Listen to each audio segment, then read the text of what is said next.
Hi there.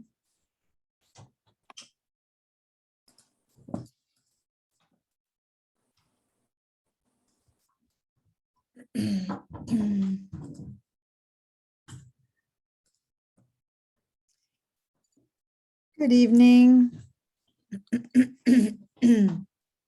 How's it going, everyone?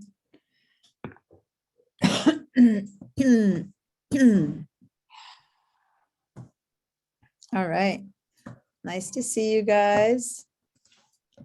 Believe it or not, our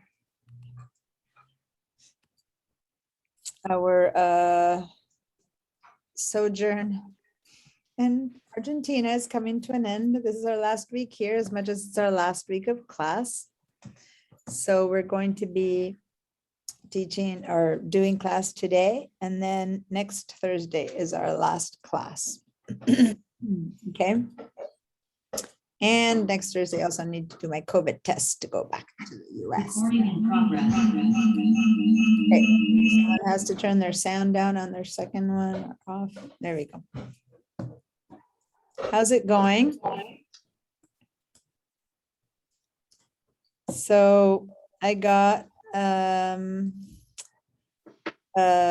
from Anne, I got an email where she sent me some work that she did on wrinkles. It's probable that if you guys taught me something, or not taught me, sent me something after class started, or even all day today, because I was out all day until the actual moment that class started, that I didn't get it. But I do have something to share with you from, here we go. I wanted to share with you the things that I got from, for some reason, they're not, just want to download them all. I don't like when it doesn't let me download them all to do one by one. Okay, so I wanted to show you our images. So, there we go. And there we go. So did anyone else try to do some work with wrinkles? Vera sent me some stuff. I'm looking for, and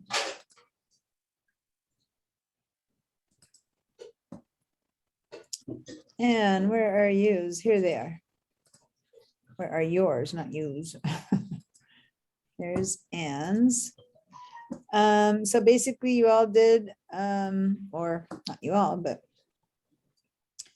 I got 2 wrinkles from, well, 6 wrinkles from Vera. So you were really working hard at it. 1 wrinkle removal from Anne. And then I got the group of kids that, well, not group, the 2 kids that were, I'm closing them all up here. Oh, you gave it different names. That's why they're hard to find. Vera, you sent me 6 of them, but each one has a different name. So it becomes a little bit hard to find the equal ones. But let me share my screen. I'm talking to you as if you were seeing what I'm showing you, but you're not seeing what I'm showing you because I've not shared my screen yet. So There are actually only 2 images. It looks like 6 because I sent you the steps so you could see the layers. Oh, okay. So I was busy. 2 images. Okay, I was It's busy. Robin Williams. I haven't Yeah. looked at them yet. So, okay, so this is the before, Robin Williams before. Okay, so this is Robin Williams before. So is everyone, am I sharing the right screen? No, sharing is pause, resume share. Yeah, he's kind of red, kind of. Hold on, the share isn't happening, so hold on. Why is the share not happening? Here we go. Are you seeing him now? Yes, yeah, Okay. and full. So here's, whoops, didn't mean to do that. I hate when that happens and that drives me crazy. That was happening last week with Bridge. With this mouse and bridge don't work well together. Hold on. I'm gonna, every time I click on it, it tries to do, anyway. So Vera, tell me, this was your before where he's red and wrinkled Right, and here you have wrinkle removal. Cool. All Yeah. right, so you changed, yeah, definitely, you got rid of a lot of the red. And this is where it's hard to go before and after because I can't like go straight to the other one. But it looks like you've removed some wrinkles. Let me focus on some, like maybe, let me look at his face there and before. Okay, so what I did, I used the hue and saturation to remove the reds. okay, And then the blending mode, I tried lighter color and reduced the opacity to 50%.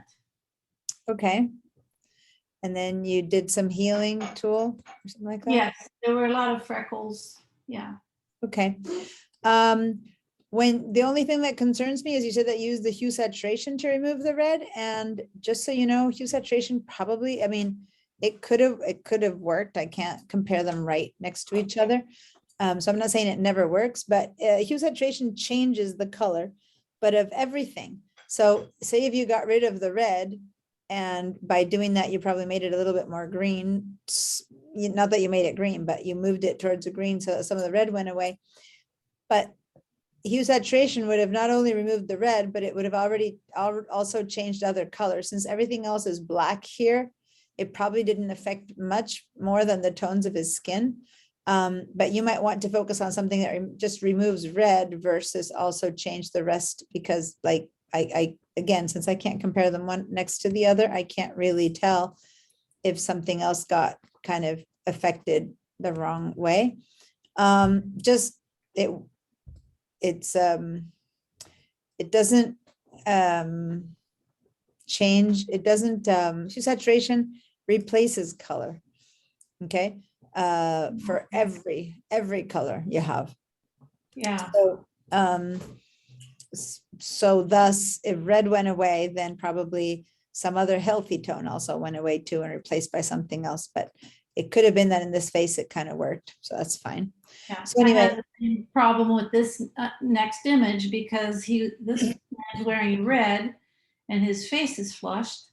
So in trying to remove the red, I just didn't know how to either go to the master channel and take out all the red, how to really isolate the face. Yeah. Mhm. So that's when you mask.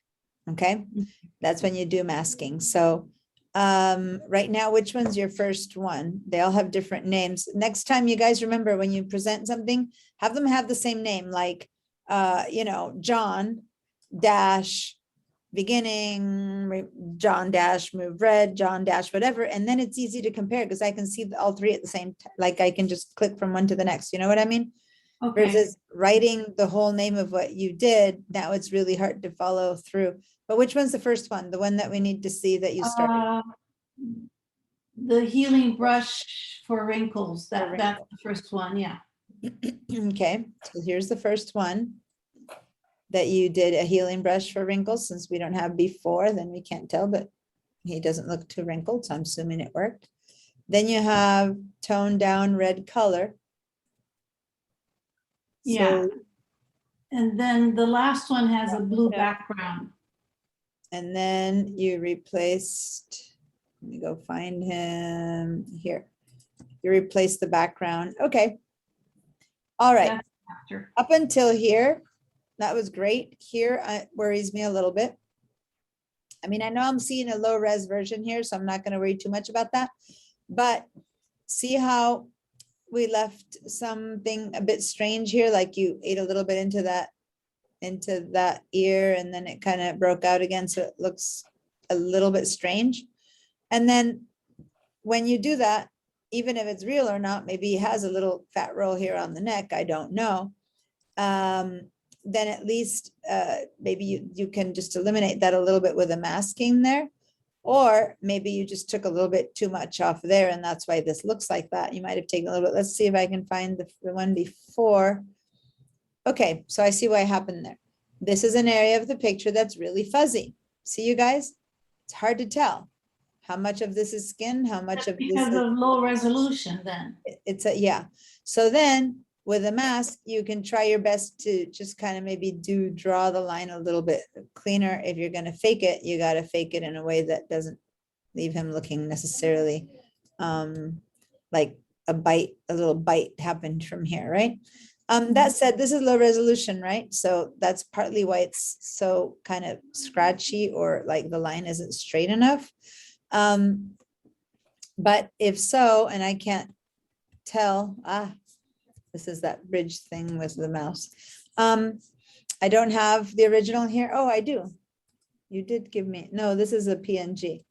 Okay, so I don't have the original here, but this is something that in the mask, you should try to make the line of the mask smoother, okay? So even if it's low resolution, if this was a very sharp brush that you used, a very sharp line that leaves you with these sharp lines, then you can always run through it with a really soft brush to just soften that edge a little bit. So it looks a little bit more like it blends a little bit more with the background. You know what I mean? Is having it be sharp, like you cut it with scissors. Okay.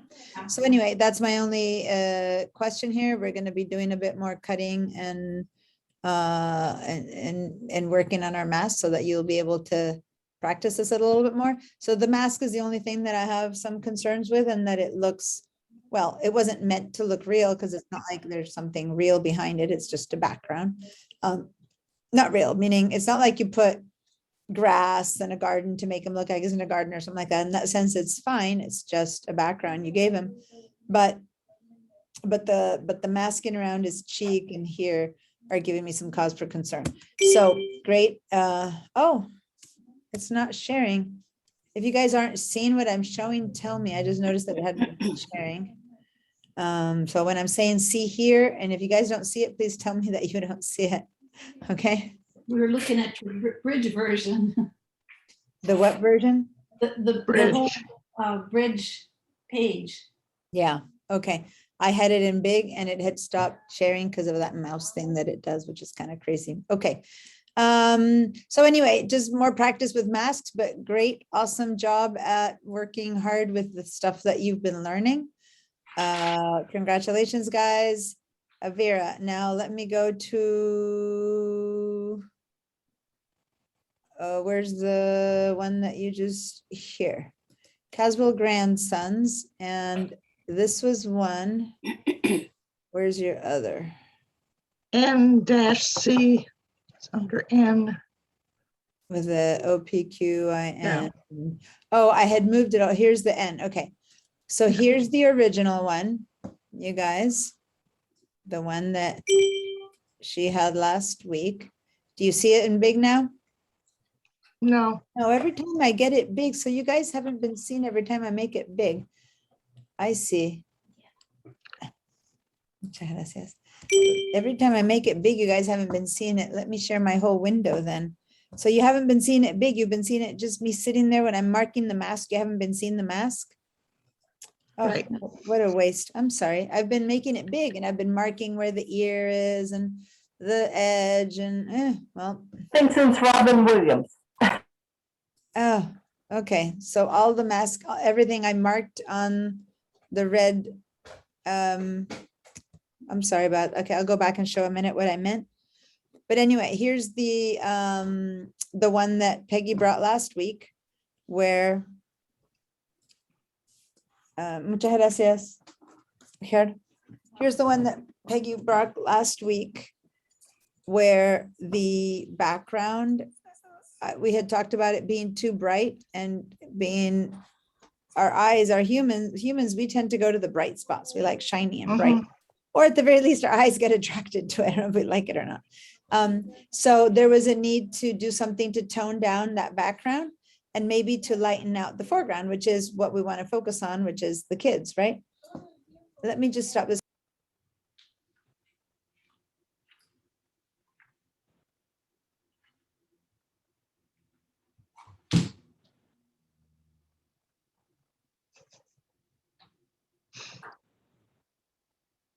Sorry, I had to close the door, but my mom was talking in the other room and it was bugging me. I don't know if it was bugging you guys, maybe, but it was certainly bugging me. Okay. So, so anyway, this is what she presented before, and now let's see the after. She was very happy with her changes. Let's see. Caswell, So- yeah. What's that? No, I was just saying it was under Caswell, you know. So now it looks like you did some cutting off of the worst part of this leaf here on the left. Okay. And it looks like you did some brightness here. You brightened Mhm. up the baby, I'm gonna call them the babies, although both are not really babies, but you know, the little guys. Did I you, darkened I used the hue saturation in the greens and yellows to just sort of mute the leaves, you know, dull them down a little. so I'm gonna go back and so look at this for a second. I'm gonna pop it down and go look at the next one so you can see if you can compare again. Since if I had them right next to each other, it'd be quick comparison and it goes from my brain here, but here, let's do this.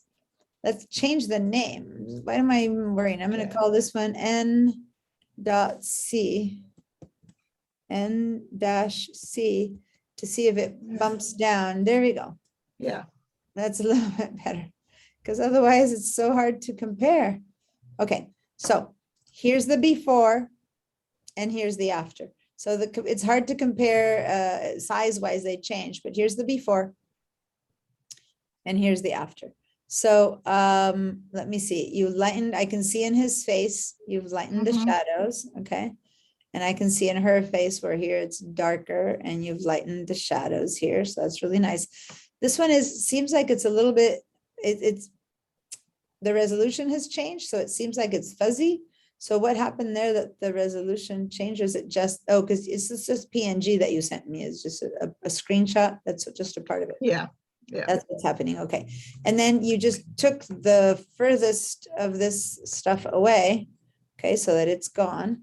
And then also, I know that we all know that this is just a logo for kids things, but these things tend, in a portrait, tend to take our eyes out. Like you don't notice it until you notice that when it's gone, it's cleaner. Your eyes don't have anywhere else to go but the kids. You see that? It's not seemingly much. And if you had wanted to keep the whole thing without cropping, you could have just, erased it by covering it with some blue. But it really helps. Put your finger over this on the screen and look at it and then leave it out. And do you notice how your eyes kind of want to go? Our eyes tend to want to go and read anything that's written. And even though it's just a little logo that's sideways and we can't read it because it's fuzzy, it still calls your attention, right? So one solution would have been to maybe cover it with some more blue, or in her case, she just cropped that out. And now you just look at the kids. So great. And then the green of the background was bright green before, and now the green, see how it's a dark green? And that made it a little bit less, I want to say pungent. No, what's the name? Distracting. Distracting. So good job. I don't think I would have lightened. See how here his hair is already at max lightness? Oh, sorry. Over here you lightened both, everything about the kids. And I'm thinking that maybe or this thing that happens. I think maybe I would have masked off these areas of the hair that are already too bright, like go back to the mask and then don't apply that brightness to the hair and maybe even to the hat, to these white areas that are so kind of shiny now. Notice that in the before, they were already really bright at maxed out, these things. So maybe now they're even more like even brighter. Okay. So I might want to go in, just go to the mask and then just put some black in there again in the mask to darken this again. And this side of his cheek, which was already, see, we had some skin tone there. See, that's still skin tone. When you go to this new one, it's kind of blown out. Blown out. So Okay. the Yeah. mask Thank is you. great. And now go back in there and to just take away the masking from basically the highlights of his hair and his cheek. And Yeah. she doesn't have it on her skin, but she has it here on her hat. And then it'll be like, yay, way, yay, okay. Cool. Thank you. Nice. Done, you guys. So I showed Vera's and Ann's, and wait, one more of you guys had sent me something. What was it? Oh, here we go. So the wrinkles, Ann's wrinkles. This is the beef. What? Where's the other one? Ah, did I download only one? I only see one. So let me see. Let me go to the email really quickly. Where do I have the other one? This image is 327. And let me just, did I not get that one yet? Okay. Now we should have two of them next to each other. Let's see.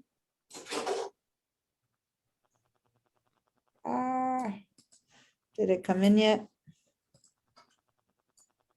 Let me look. Downloads. Image 3297.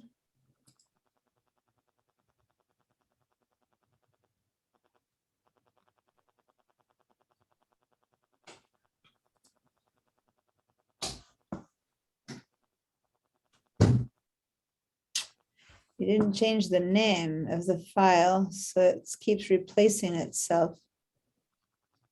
They're both the same one, so let me give this one dash, you know, 1. See, it's the one above is the adjusted. Yeah. But since it has the same file name, when it downloads, instead of staying, it changes. Okay, so now I have both to show, and now it'll stay. Okay. So here we are now in Bridge. Let's go find these. Okay, cool. So now they're next to each other. So now I can open the, this is, you said this was the one that's before. No, let me see. No, it's the same one. I'm downloading two. You can't see any difference. It's the same one. I don't know why it keeps not downloading the second one. This is the one.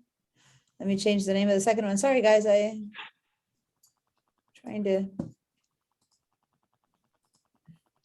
By not changing the file name at all, it's hard dash second or something like that. And let's see if now I can get this one.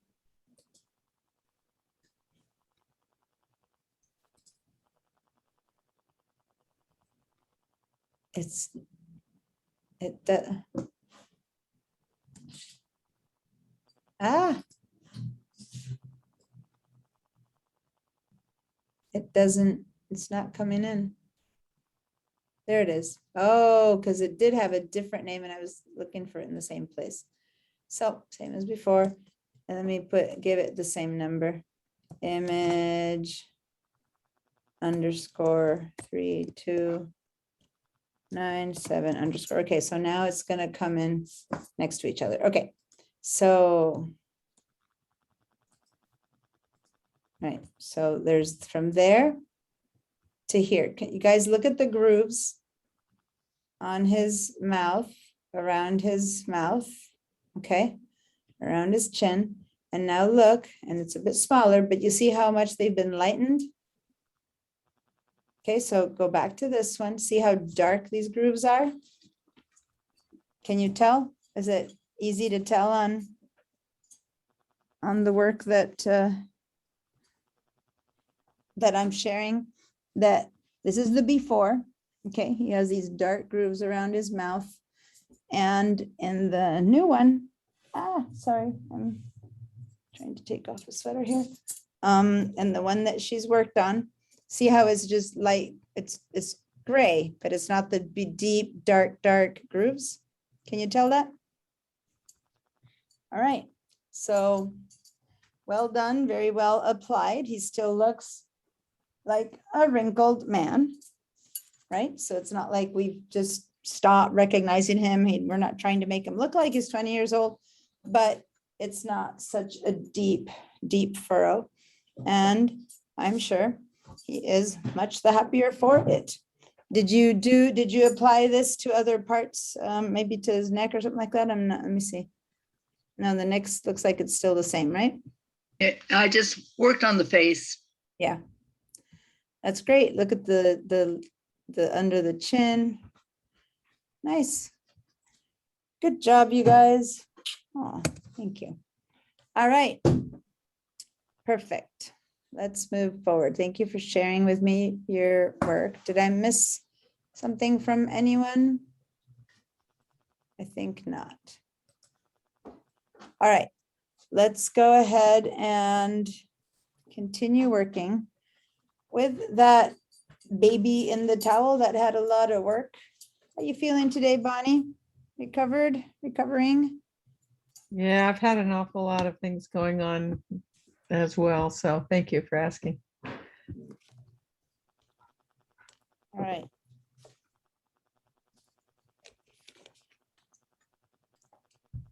And Sue, I'm glad you're here. There's just a lot going on with everyone. So thanks for making it to class and enjoying the time together, learning.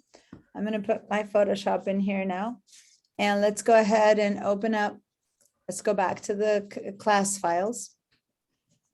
And in the, let me see where I had the class files, Photoshop Summer 2. This was the classwork, which is, oops, someone's coming in. Oh, Bonnie, you're coming in on the next one. Okay, no, this is not where I wanted to go. Did I put this stuff in documents? Download Photoshop class files. Okay, so now we're going to the original Photoshop class files, okay?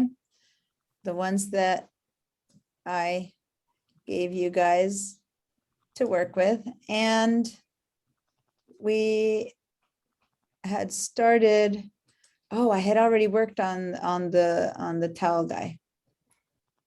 Why isn't it in my, oh, because I worked at it in VDI. Ah, okay, that's not good, because if I worked on it on VDI, that means that I still have to deal with it.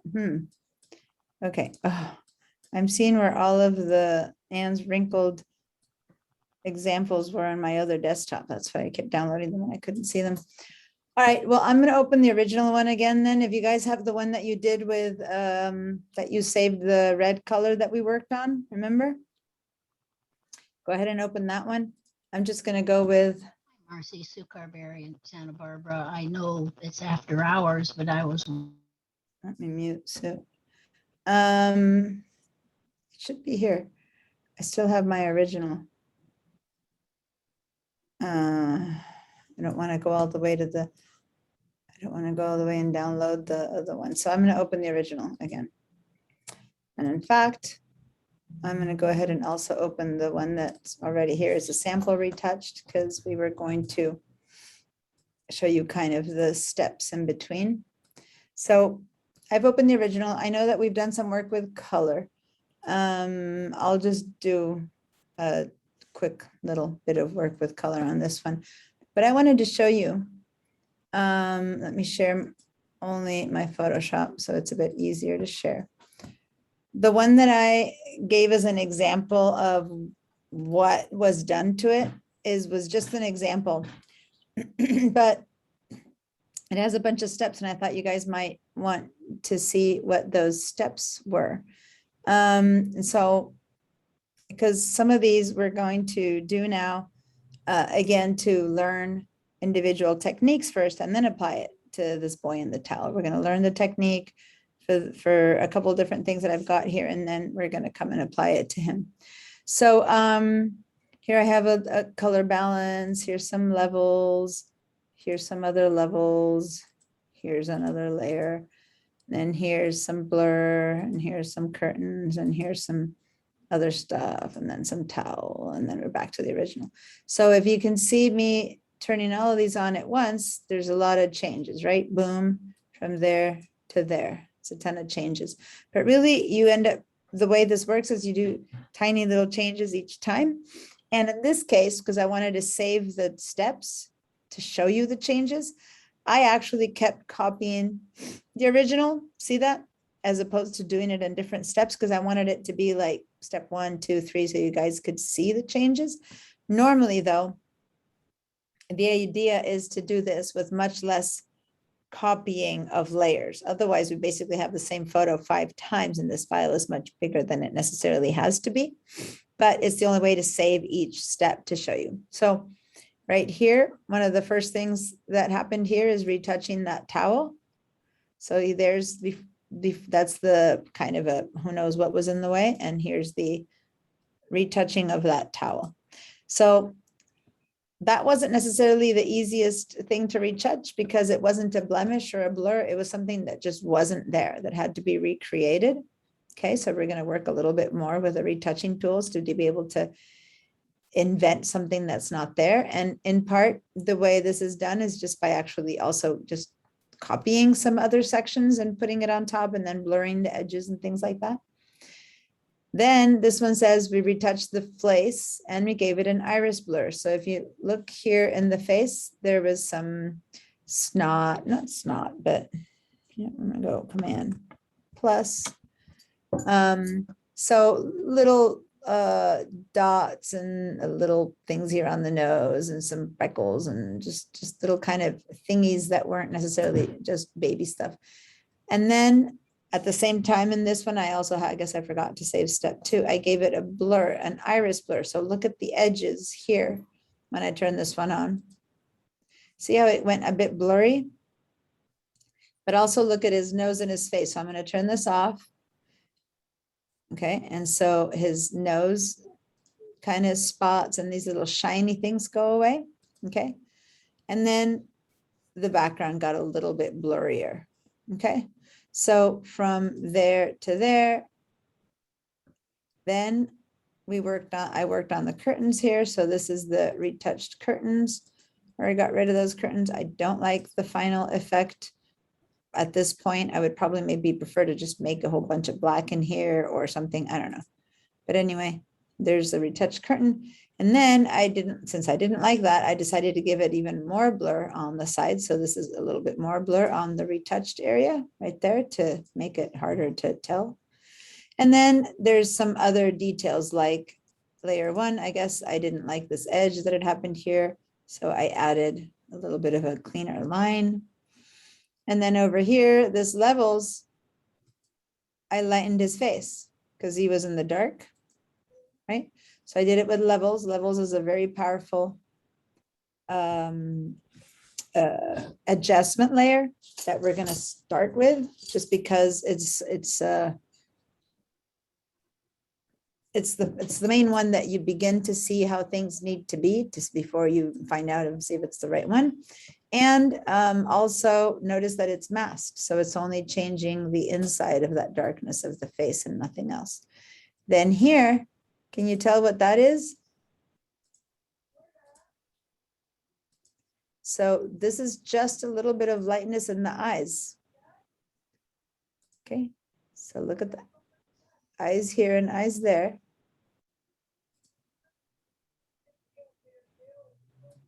Okay, a little bit of lightness. And then here, a color balance, where I guess I took some of the red out or added some red. It looks almost like I added some red. Interesting. Okay, depending on what screen I was working on. I remember last time we were taking some red away. Anyway, okay, so we're going to learn a couple of different things here. We're going to work on some pretty bigger and more intense retouching, like replacing something that's not there, which happened here on the towel and happened in the curtains. Then we're going to learn how to do an iris blur. And then we're going to work a little bit on levels and other kinds of stuff. In fact, I want us to start on levels first because it's such a useful thing, and then work back outwards onto the other stuff. All right. So back to the original. Is everyone on their original one? All right. So if the first thing that I did there that I want us to work on is on the face. Okay. And in fact, I'm going to change my monitors. I'm going to bring this one here. I'm going to stop my share and bring my Photoshop to my other monitor, the one that I do know is better, because the one that I was showing you this on is not a good monitor. And now let me share again. Put you guys here. So I'll look as if I'm looking down at you, and here we go. Okay, it's a more realistic screen. It doesn't look better. In fact, it looks worse, but at least it's more realistic than before. The other screen that I have is a monitor that wasn't a good color. All right, so can you remind me, we had done a color balance adjustment layer in the past? And had we done anything else as far as, did we do any smart object or something on this one, or just color balance is all we've done? Just color balance, right? Okay, so we'll just, I'm gonna do a real quick color balance here. Just gonna take a little bit of red off, add a little bit of green. I don't know right now off the top of my head, but that might look okay-ish. Might want to change it later once we give it levels. But anyway, this is not sure I like that, but okay. So is that kind of like yours is looking like right now with one color balance layer on top right now? The one that we'd already started with? Okay. So now what we're going to do is focus on just the face. The rest is correctly exposed. I don't necessarily want to lighten everything or it'll all become too bright. So when I do the levels, I'm going to focus on his face only and try to, and I don't want to mask it. I don't want to make a really sharp mask right now because there's nothing very specific or sharp about this. What I want to do is I want to create a levels first without a mask and then inverse it and paint it in as needed. All right, so let me show you what I mean. Let's first get ourselves a levels. So I'm going to go to the screen, to the adjustment layer here, and I'm going to click a levels adjustment layer. And I want to teach you a bit about levels. Some of the things I'm going to teach you on a different image, and some I'm just going to teach you on this image. So like if your baby is being hidden by the levels screen, put your space bar down with the hand and move him over so that you want to focus on the face, okay? And if need be, you can almost go ahead and Command plus, even though he'll be more pixelated. But you want to focus on the face and not get distracted by how dark or light the rest gets when you do the levels, because we really want to look at the levels on the face to make the decision of color. Okay, does that make sense?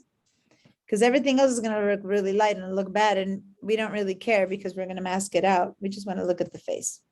Okay, so here's a histogram, and notice that the histogram here is in black and white versus the one that's up here. Some of you guys have it in color. Some of you guys have it in black and white. And by that, let me put the little spotlight on. So when I say here, you'll see what I mean. So this is the place where I'm saying that some of you guys had it showing in color and some of you guys had it showing in black and white in the past. And I don't know why we're all in the same space, workspace. It defaults to a different setting. But what matters right now is this one here, which is only black and white.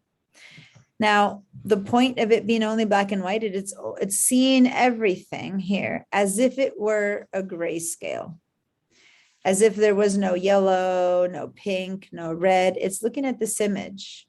And now watch, don't do this, but it's looking at this image as if it looked like this. Do you see how I switched it to be a black and white? No, Well, look at my screen. yeah, And you see how it looks black and white now?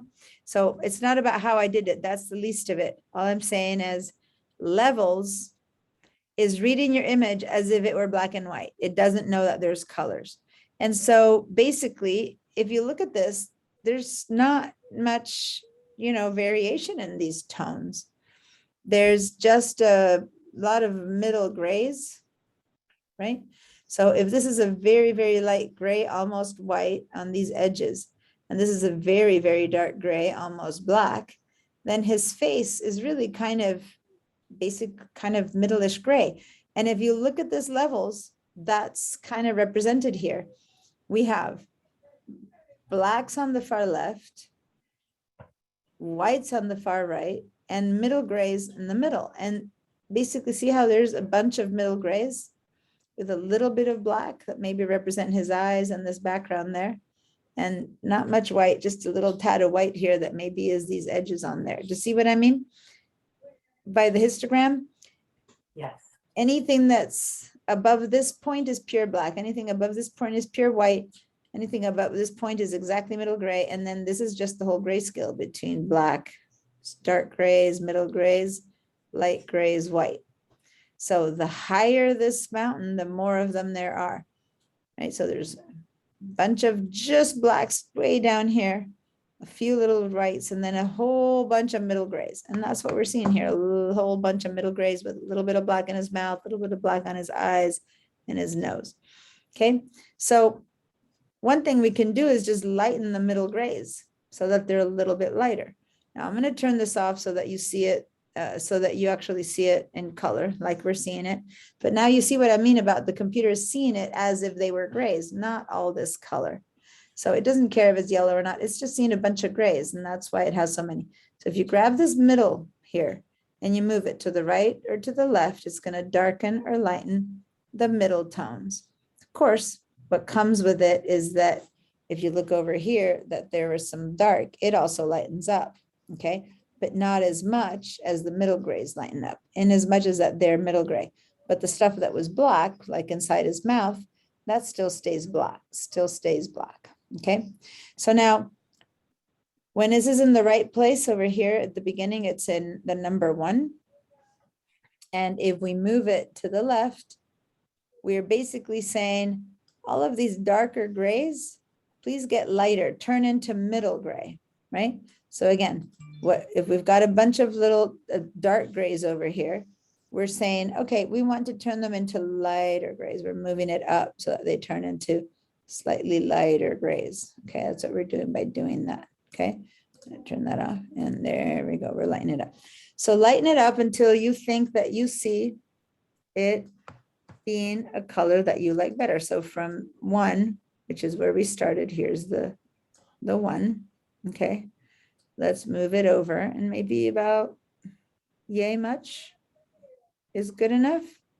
Do you see that?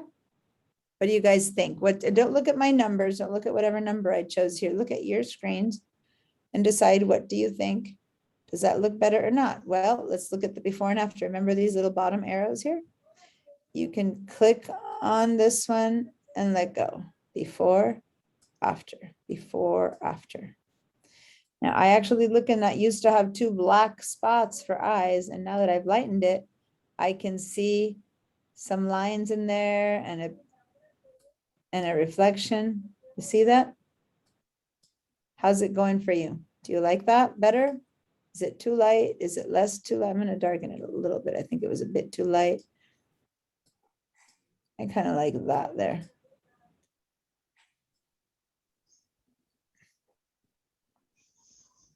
Maybe not so much there. There you go. That kind of works for me. Now, can you see how objective or subjective this is? This is what I see on my screen, and I'm seeing it on this bottom screen.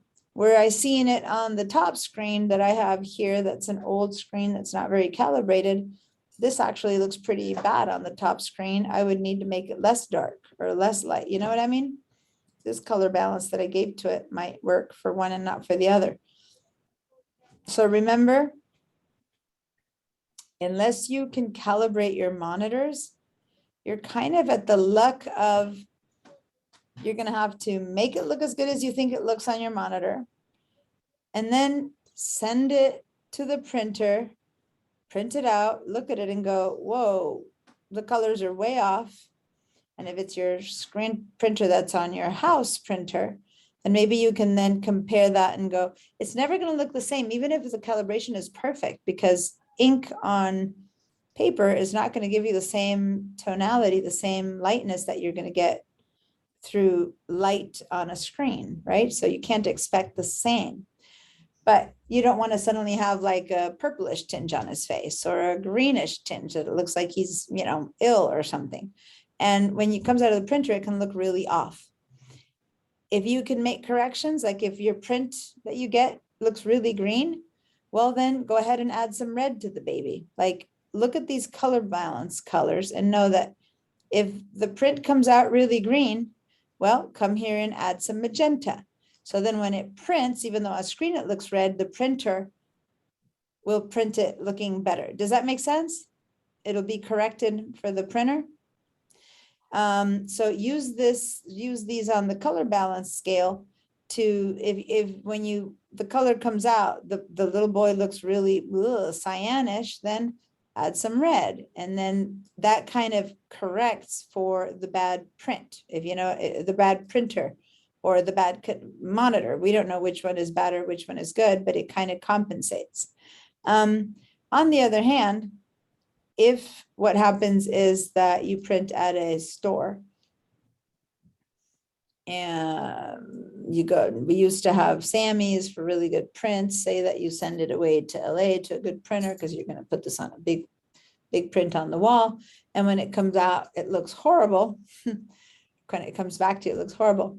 Then you need to find out if you can calibrate your screen to the printer company, to their needs, and they can send you some profiles to set up in Photoshop with their printer. You ask them for printer profiles for that store, or in Chicago, wherever you're sending off to print, you can install the printer profiles for those, and then it'll make your screen look more like what their screen needs to look like for you to make a correction that then will print correctly on their printer. Does that make sense? That said, the best way, if you're taking this seriously, is to actually invest in a color calibration monitor. Right now, we'll just go with whatever your screen looks like. My image might look horrible on your screen right now versus yours is looking good on your screen. That's fine. You correct it to your screen. All right. So is everyone happy with their levels? Well, now what we're going to do is we're going to get rid of those levels by inverting them and then painting them in where necessary. Why? Because if I go ahead and do a command 0 or control 0, this is what we've done to our image. We've lightened the whole house. And we might have not, the last thing we want to do is to bring attention to everything by lightening everything. We really wanted to only lighten his face. So how do we do that? We do that by lightening everything like we did. But now we're going to inverse this mask. So make sure you have this mask selected and do Option or Alt I. No, sorry, Command or Control I to invert that layer. It's as if we had never done it. We've inversed that layer. We've done this a few times now. Now, what tool do we need to grab? We're going to go grab the brush. The B, the letter B on the keyboard grabs the brush that we need, okay, which is this one. And I'm only saying that because there are many brush looking shapes and then people always get the wrong one. So holding on to this letter B is the best way. Click on the B and it'll give you this one. All right, now let's choose which brush we need. And we can actually, if you're on a map, I never,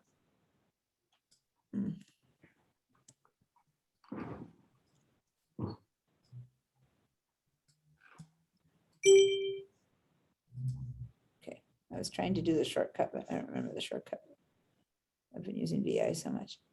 So we want a soft brush, maybe not necessarily the softest one. Maybe we want a 50% brush. Just let's try one out. Let's start with 50% brush. And then we'll see if we need it to be harder or softer edged. This is kind of mid-ish way. And then up here, the opacity, whatever opacity you had before, you always, every time you pick up the brush, it's set at whatever you used before, right? So what we're going to do is we're going to set it at, I don't know, maybe start again with 50%, maybe you start with, let me start with 25%. So it's not really white. Let me just show you. If I paint with 100%, right? If I paint with 100% and I drag across here with white across his sheet, see how white I had made him? It's pretty shocking, right? It's going to be very hard to make this look good because it's such a different tone, right? So by starting with a smaller percentage, you start with less and then you keep painting only in the areas that you think it needs more. And every repetition and repeat slowly gets you to that same amount, but it's a softer effect. See that? Now, you might want to start, I'm thinking that we might want to start with more than 50%. No, let's make it a little bit softer. Let's make it 25% hardness. So it's a little bit softer of a brush. Okay. And then I'm going to go pretty big. I just want to kind of generally get the face, and then I'll get smaller for the edges. All right. So I'm going to just start painting with white in here. And maybe make it a little bit smaller when I get into here. And I don't necessarily need everything to be that much lighter. I certainly want the insides of his to be a little bit lighter. So as I go ahead and change this, once again, just to show you what I am doing, I'm going to show you my mask, but I don't ever do this in real life. I don't care what this looks like. I just care what the final looks like, but I'm showing you, see how as I paint over and over again, some of the areas get lightened a little bit because it's just a little bit, and then others more. And that's because instead of having 100% of a brush, I've got only 25% of a brush. So I'm focusing on the stuff under his chin, under his, the towel there, a little bit on under his chin is a bit lighter here. A little bit on the eye area, but see how I don't care so much about the cheeks. See what I mean? You can tell only because I'm doing this, but normally we don't care about that. We just want to see how good it looks here. Go ahead and make sure that this is at 100% at least, if not more, so that you can see them better. And then darken and lighten as you see. I don't need his little shoulders to be as light as I would like his cheeks to be, or his face or his eyes to be. Does that make sense? Any questions, you guys? So now I'll turn this Which layer were you in? for, Levels? what's that? You were in levels to I was in levels, yeah. Mhm. invert. So when you inverted, it became black It became black, yeah. So when I inverted, and you selected the levels part. Because it doesn't look like it's doing anything for me, but okay, so this box has to be done, selected, not this side, okay? And then if black is what you have in your mask, you need to paint with white. So you need to make sure that white is your foreground color. And you do that by hitting your X key, XX, until you see white at the top. And that's, now you're painting with white because black is what's there, right? So if you paint black on black, nothing happens. So you paint white to start making a difference.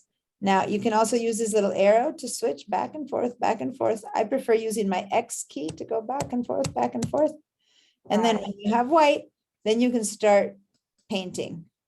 And then it looks like this. So now this is my before and my after. See how much more light I have in there now?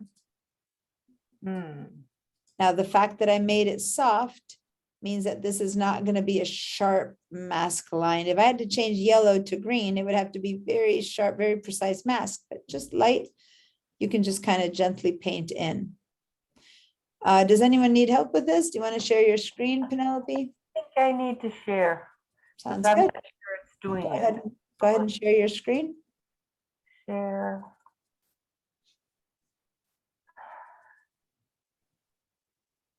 Okay. No, So Here. Gotta get rid of that. And here's my brush. I can't tell if it's doing anything. okay, the brush is really tiny, so at most you're making little tiny marks Okay, so that's not good, but also look at the, let me see, you have it on multiply mode. Oh, that's why.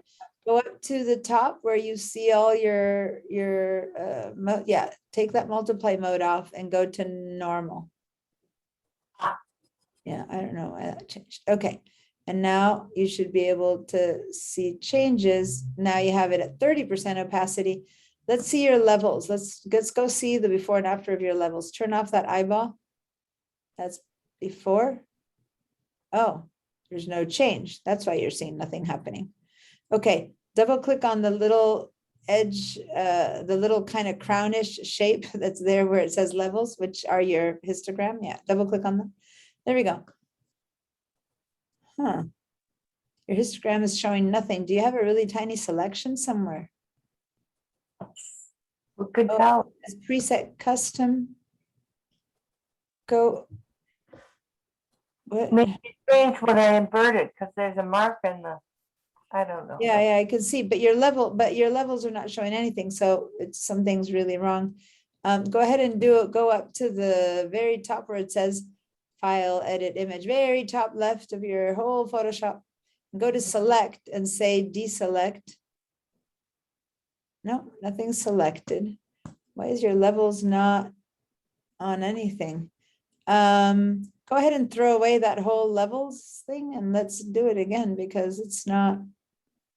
Well, maybe I was in the wrong thing when I did it.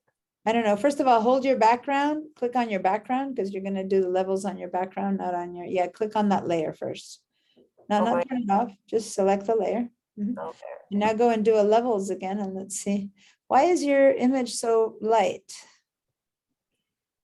Because I changed the color balance. Let's go don't- to your color balance. Turn off, before you do this one, move off, move to the left. Yeah. Can you turn your color balance on and off to see what happens there? No, it's still very bright. I don't know if it's just to me. Is it looking really bright on your guys' screen? Her image? I think your monitor must be shiny, really, really bright. Like my towel on my screen at least has texture everywhere. I'm looking at yours and I'm seeing like on the belly area, I see this bright white area of towel that is certainly not so on my image. And I'm wondering, do you have your monitor cranked up to be really bright? I don't know. I took the computer into this afternoon to have them look at my graphics because I couldn't do liquify and maybe something got changed, but I see a lot of texture in the towel except for maybe that middle section. Yeah, that middle section is bright white and that's just shouldn't be. I have there's a ton of text. Well, You know, where would on I the towel go there, for so I don't know. changing? Anyway, just go back to Photoshop. I don't know on the PC how to change the brightness of your monitor other than if you have little buttons on the bottom that you can change. I don't know. Anyway, let's keep going because I Yeah, can't right. help you with that. Okay, so now go ahead and head over to your levels and see, but the whole point is that if your brightness at the layer, the way I'm seeing your screen, I don't think your baby's face needs any brightness, you know, that's the problem. So I don't know if it's because of your screen that's showing me or the sharing shape. But anyway, let's go put the levels in there. Because that's what I'm teaching. Okay, and go all the way up to the levels. Now you have histogram. See how you have a histogram now? Yeah, I had one before. No, well, when you shared it with me, it wasn't there. Okay, so now you lighten things up everywhere. Okay, And then now let's go ahead and invert that mask. So do a command. Okay. command or control? Control, because I'm on a PC, right? Yeah, you're on a PC. That's true. Okay. And so now which is selected? Now go to your mouse. It's so weird when you did that. Let me just for a second here. I'm testing something on my screen that I'm seeing happening in yours that's really strange, and I want to see why it's so, if that's so for me too. For all I know, I'm still in vectors. I don't know. No. I see what's happening. I see what's happening. Okay, Good. hold on. I just needed to test it on mine. All right, so grab your brush, make it much bigger.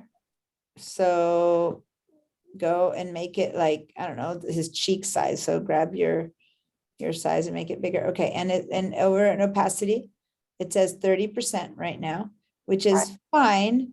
But for you to see the difference, put it at 100% so you can really see what you're doing.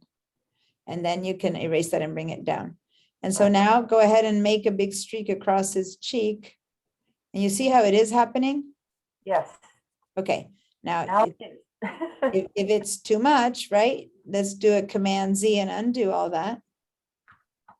And now go back, bring it back down to 30% or 25%. And then brush it more on the areas that needs it and not on the areas that doesn't need it. So go back to the opacity up there.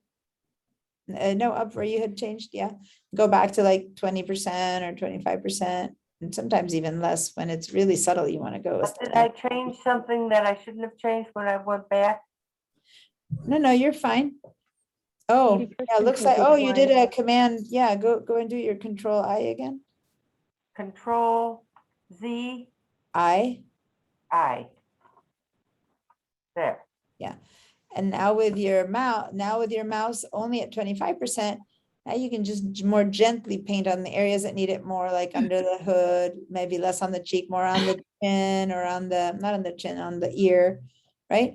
So you paint your lightness where it needs it more, and maybe you make your mouse smaller again and you just go in the area, you know what I mean? Because you might not need it as much in the cheeks as you need it in the shadowy areas. Does that make sense? Yes. And then see over there, when you look at your levels, Yeah, I can see. it see how there. there's a gray mass of the same level? And then you go before and after, you can see the differences. Now you can go and paint over again. Like when you lift up your mouse and paint over it again, now it starts adding. Like if you never lift your mouse, then it's only one tone of gray. Now, when you lift your mouse, you stop like your button and you go again. Now it's like another layer of that and it gets lighter, right? So maybe you go back to that area of the ears and you just drag it again and it gets a little bit lighter in there now. And then you lift. So every time you lift your mouse, it's just a layer applying over a layer, like watercolors that Oh. you're applying separately. See now in your mask how you're getting a brighter tip now? Okay. I 'Cause wasn't you're- lifting the mouse before. You weren't lifting your mouse, so you were only applying 25%. What's difference? Now, each time you apply, you're getting more and more until that area remains totally white. So now all the levels you did is applying over there. Okay, Thank you. you're Now welcome. how do I unshare? All right. And you've got to share. Well, does anyone else need to share before I share again? You guys up there? Anyone I have a else? question on her screen just now. Yeah, So her histograms disappeared again. Why was that? I noticed that once you switch to black on the mask, the histogram goes dark until you begin to paint it in again. So it's just a histogram of, because you've hidden all the effect, and that's why I was surprised. And then I went and checked and it made sense. So, yeah, So hers, after she applied the mask and then started using the brush, it was still blank. Because I had a similar thing, but my histogram came back. So your explanation makes sense, but how come hers was still gone? I didn't see that it's hers. Never mind then. Yeah, let me share mine and let me see. When I tested it again, let me share mine. I came back to mine when I saw that she had no histogram, and it got confusing to me why. I turned it off and I made a quick one again. And I noticed that when I then inverted it here, Command I, and I went back to the Instagram, there was nothing there because of that darkness. But once you start like painting it and doing stuff to it, right? Then you start getting something, but I hadn't modified my levels. So once you make it modified levels and you go to that histogram.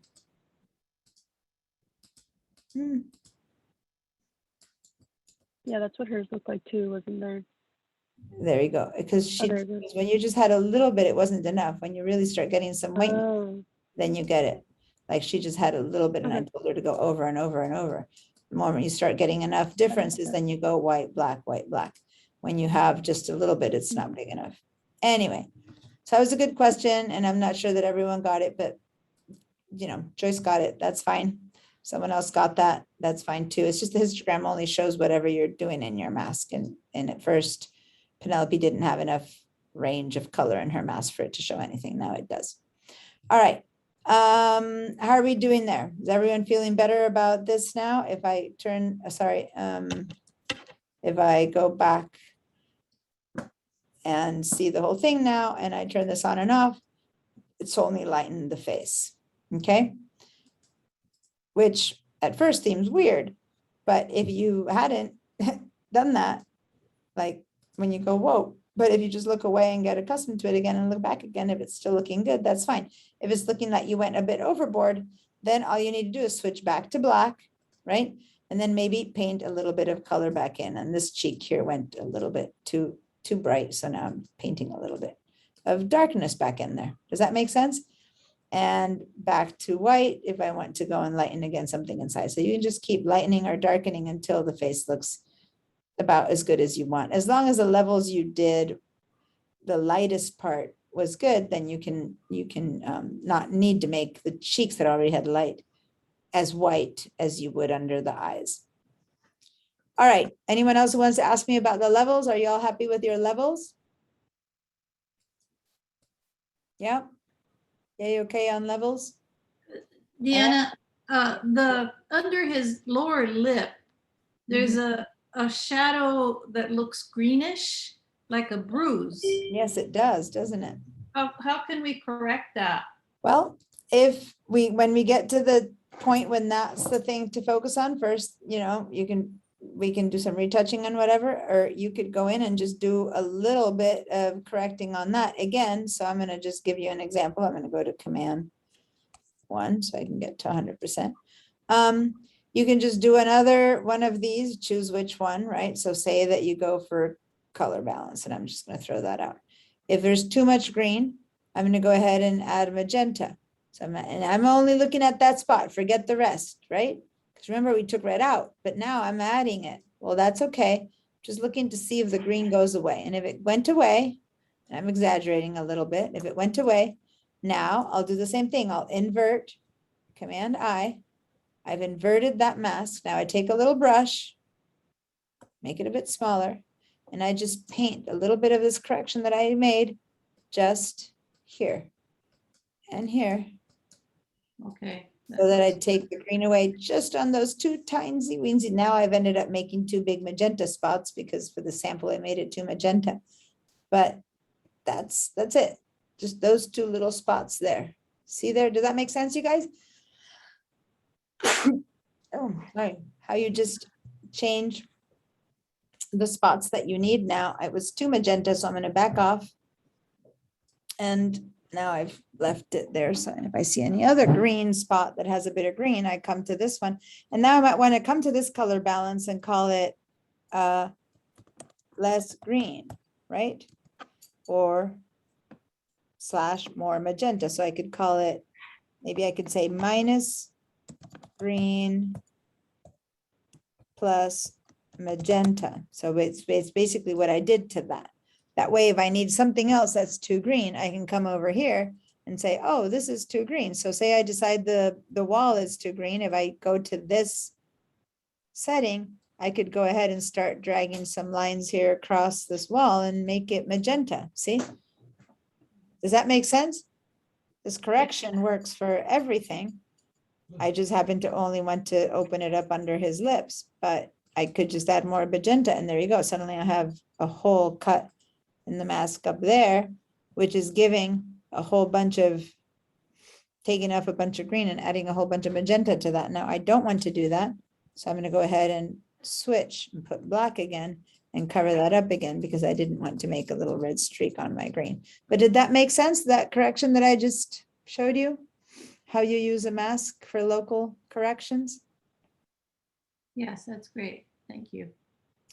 All right, so now I have turned it on and off, and those little green spots now are gone, and he's all a bit pinkish, or greenish, bit healthier looking baby than before.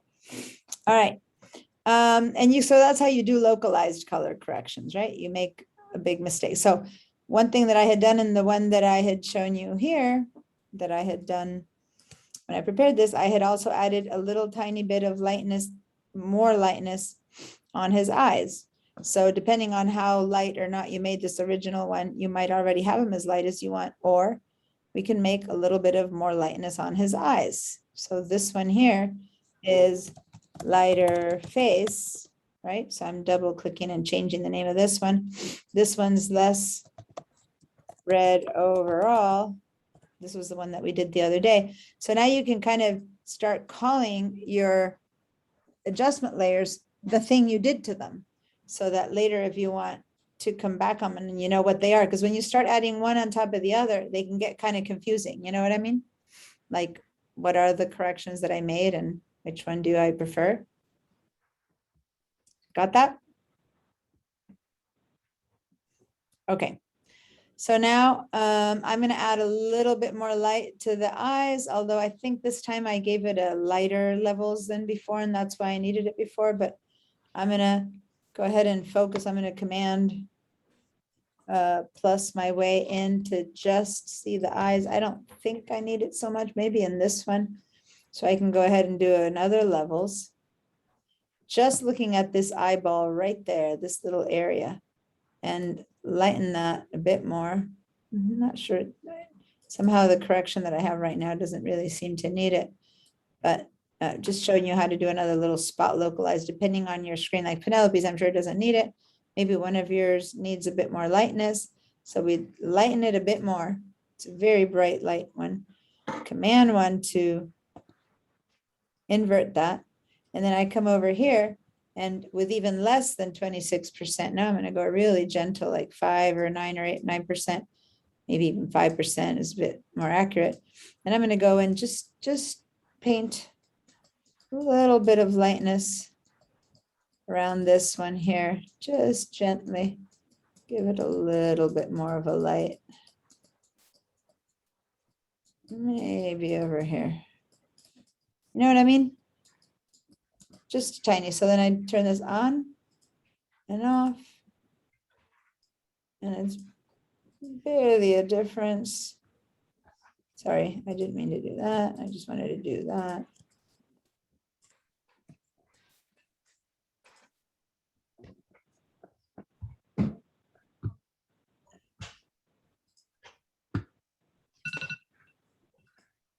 So there's that before and after, before and after. It's just gentle little change over here. And a lot of times good corrections are just gentle little changes. And I'm seeing now that I came up front that this magenta I put in here is a bit too much. So I'm gonna select that. I'm gonna darken that again. I don't want that much magenta, little magenta spots that I gave there. I overcorrected. Okay, so that's just a little bit lighter on the eyes. Okay, so that works for me. Did you guys get a little bit lighter on the eyes and you like that?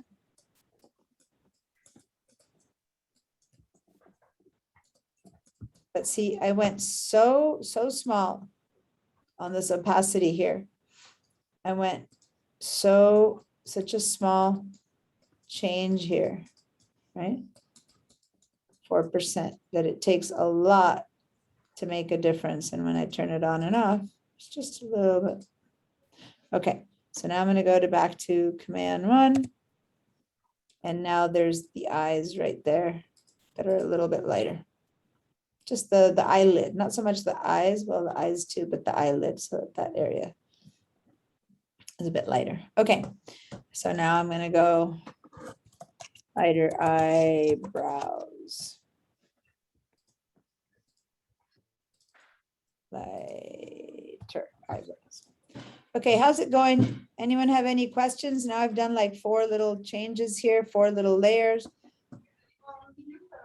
Maybe you have other opinions about what you think might need to be lighter, but I'm I'm thinking that the only thing I want done with him at this point anymore is I want to do some healing on his face.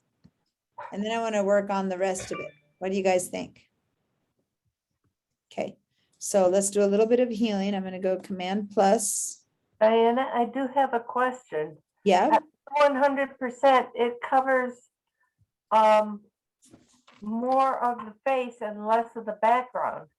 And I Yeah. wonder- that's fine because we're focusing on parts, but you can't do any corrections on spots and stuff, anything less than 100%.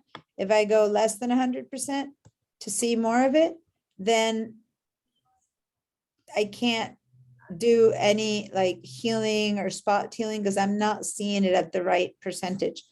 Command 1, in this case, only hides a little bit.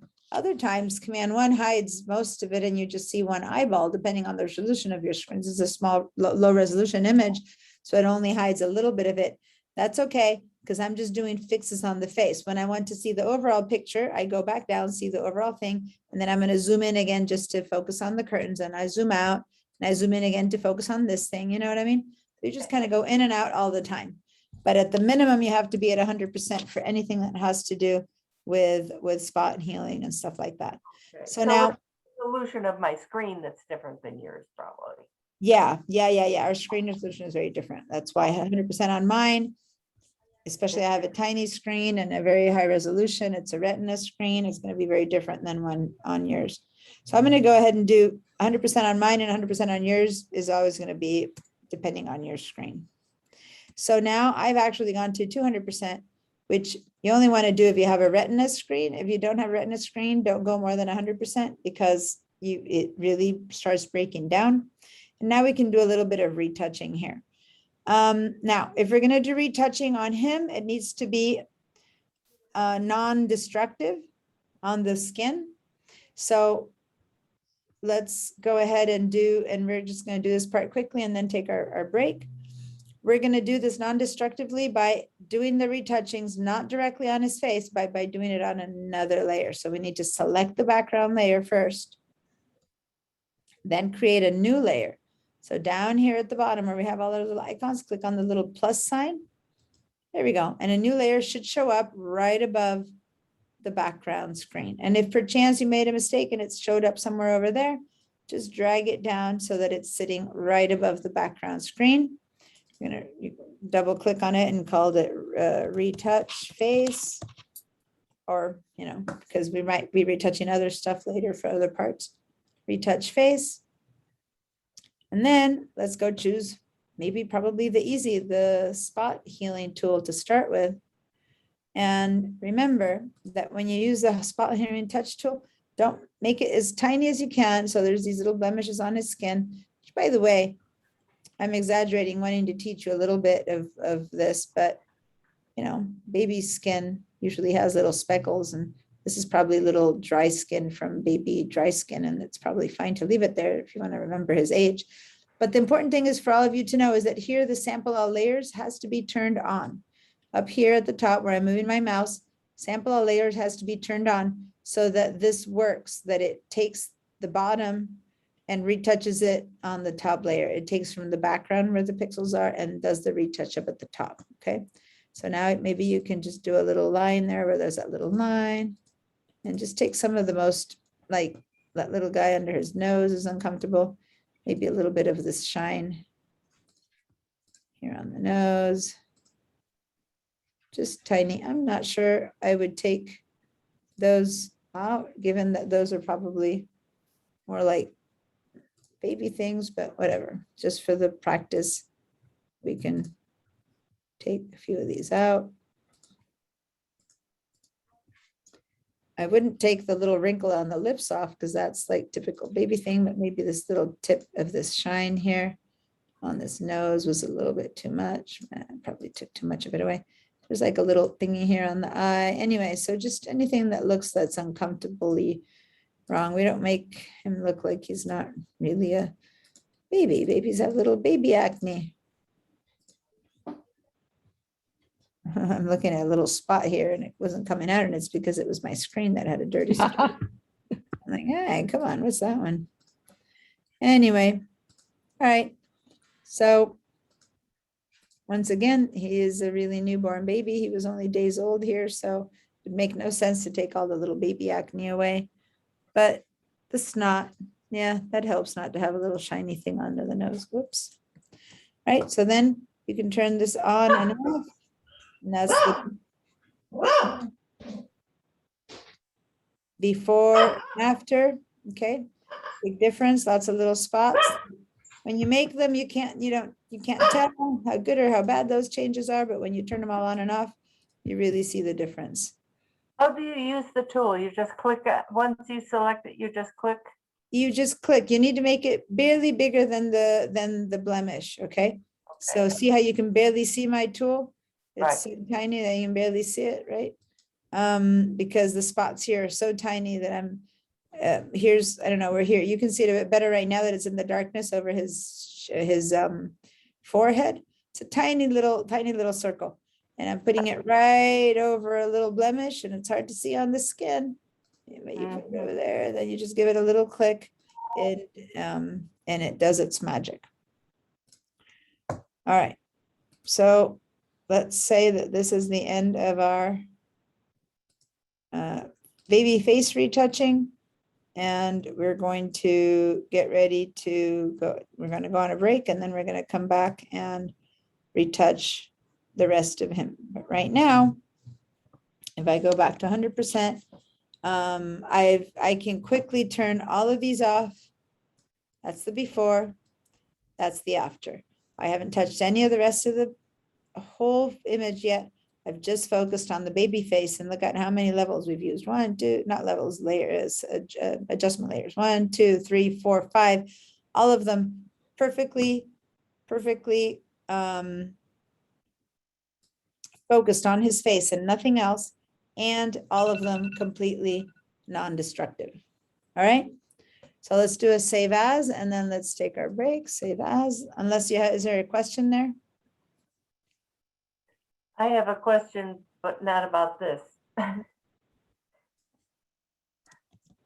On Bridge, it seems to have all kinds of documents and things that I don't want in Bridge, like Word documents and all kinds of things. And then I went and I got a message that said, if it's been inactive, it will delete. And my question is, does it delete it from Bridge or does it delete it from my hard drive? Okay, so to the first one, I have an answer, which is the fact that you don't have anything in Bridge. You have something in your computer and your computer is pointing at that place where you have it. So in this case, my images are in my downloads folder. So when I go, or in my documents folder. So when I go to my documents folder, I see everything that's in my documents folder. In there, I had a folder with my photos and I go and see only the photos. But if you have a bunch of just loose stuff in your documents folder, then you're going to see a whole bunch of stuff in there. If I go in here, I see other things in photos, right? You see other stuff, but it's not in Bridge. Bridge is just a browser that goes to see whatever you have anywhere. So you can't say, I don't want it in my Bridge. Well, it's in your computer. Your computer is looking at that folder. And if you have other stuff in it, it's seeing it at the same time. You know what I mean? Okay, I'll play around with what folders I've got in Bridge. So no. It's not about what folders I've got in Bridge. Once again, please listen. And this is, please listen to this part in the sense that, let me get to my Finder window. You're on a PC, so it's a little bit different than a Mac, but you should take one of the, anyone who's confused about file management, please take, if you're a Mac person, my Mac classes, or if you're a Windows person, take the beginning window courses and stuff like that, because we help you with file management. And what's happening is that if these are my files, and I know you're a PC person, but Right. this is your file explorer. And if you happen to have in your documents all of these files, with Bridge, you go in here and you see all of these files. It's not like anything special is in Bridge. Bridge is the same as your file manager. It's Okay. exactly the same as your Windows, file explorer, right? Where if you go to your downloads, you see what's in your downloads. If you go to documents, you see what's in your download. If you go to desktop, you see what's in their desktop. So if I go in Bridge, right? I'm gonna share one more time and I go to Bridge. And I go see my desktop. There's the only 4 things I have in my desktop. If I go to my documents, there's all the stuff in my documents. If I go to my, pictures, anyway, actually, let me go to my downloads, which isn't here. If I go to my downloads, there's what's in my downloads, which, yeah, I have some, files that are just text. I have some files that are whatever. It's just that in my downloads, I have a whole bunch of different stuff, including some junk and including some stuff from this class. And so I see it all. Why? Because it's sitting in my downloads. So it's not in my Bridge. Right. It's in my computer, and on Bridge, I just see whatever is wherever things are. Does that make sense? Yeah, except that I don't think I have those choices in my Bridge. You So can- I have to go to my PC and then, That's easy. So you go to your PC and you drag whatever you want. So in Okay. my case, I went to Diana Musacchio and I dragged my documents folder there. So now I'm seeing my documents, or I go to my desktop and dragged it there. So Right. I put my downloads in there. I already did it, so I don't have anything, I can put in here my Right. Google Drive. So you put in here whatever you want to see, and then you go see it. So now if I want to just see the files that are in my downloads Photoshop class files, I'll just drag it and put it in there. There you go. Now I can see just what's in my downloads Photoshop class files. right. So you drag in here anything you want to be able to see. So if you want to share a question, and by the way, I don't explain too much about Bridge in general.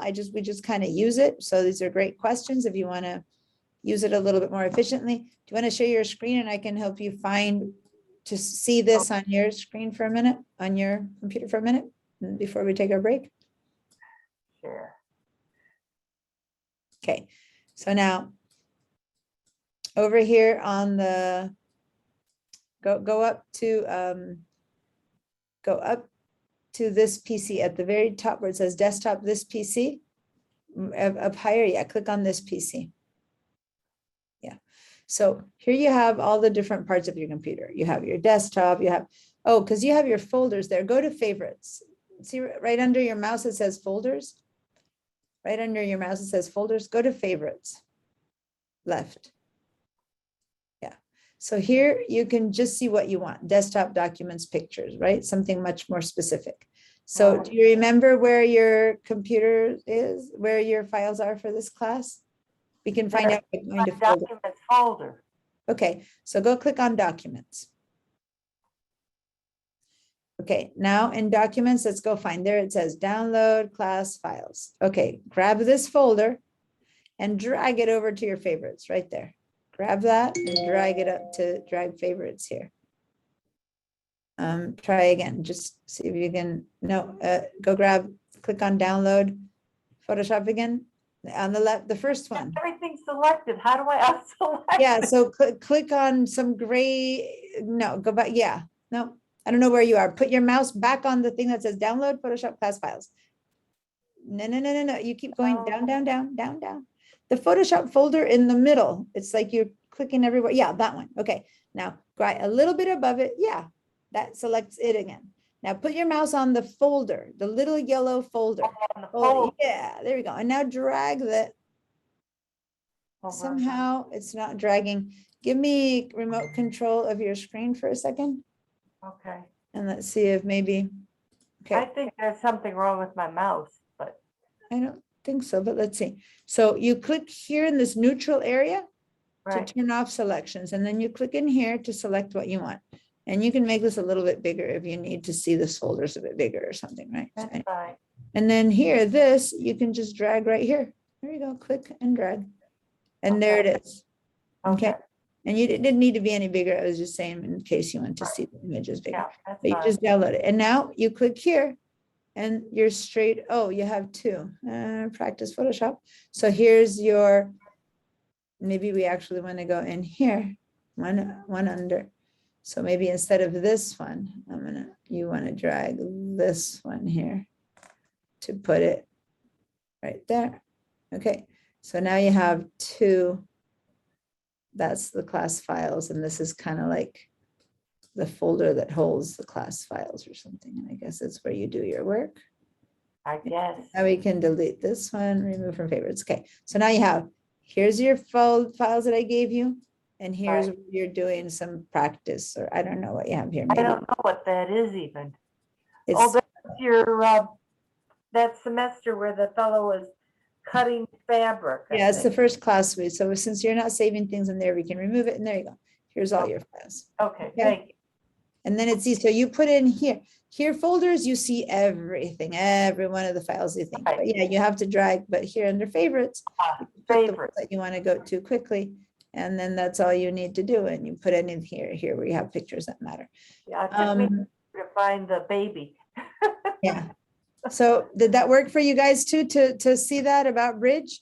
It's just something that it sees whatever's on your computer. And I noticed now by sharing hers, let me share one more minute before we take a break, is that I always just go straight in here into favorites because it has like a bit of the basics. But if you go into folders right there, you can navigate every single one of the files you have on your computer, and yeah, and get kind of, and then from here you go in here, and from here you go in here, and from here you go in there. So you're basically navigating, and it has everything your computer has.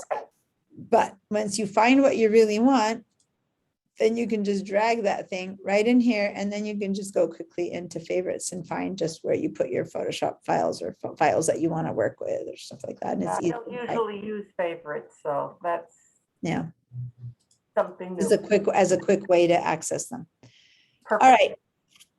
So now let's, let me look at the time. Did you all sign in on the chat, you guys?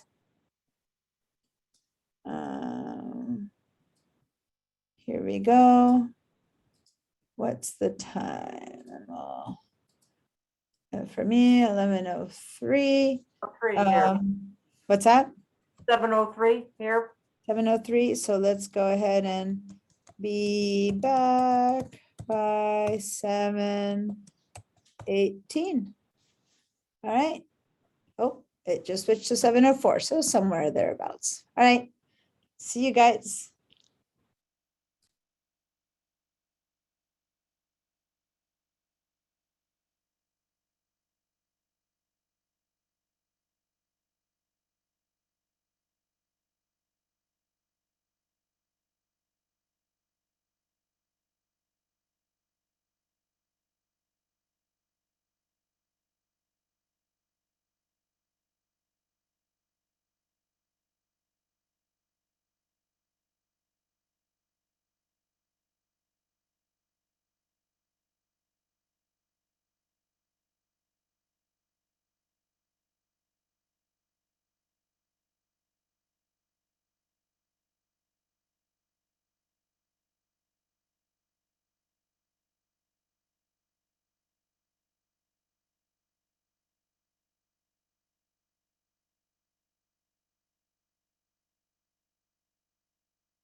All right.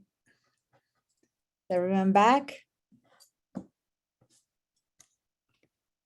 Okay, so I am going to share my screen again. This screen, and here we go. So guys, I haven't been checking. In fact, maybe I should check on how it's going with signing up for the Photoshop class and or InDesign class that begins in the fall. Let me just really quickly, I know I don't want to spend too much time on this, but I need to get you guys the CRN, which I think I did last time, but I'm not sure. So while you guys come back in, get a really quick check on, no, that's not what I need. I need this one and this one. Okay, so I'm going to put in the chat. Here's the chat. Photoshop. Here you go. The fall class fills up pretty quickly.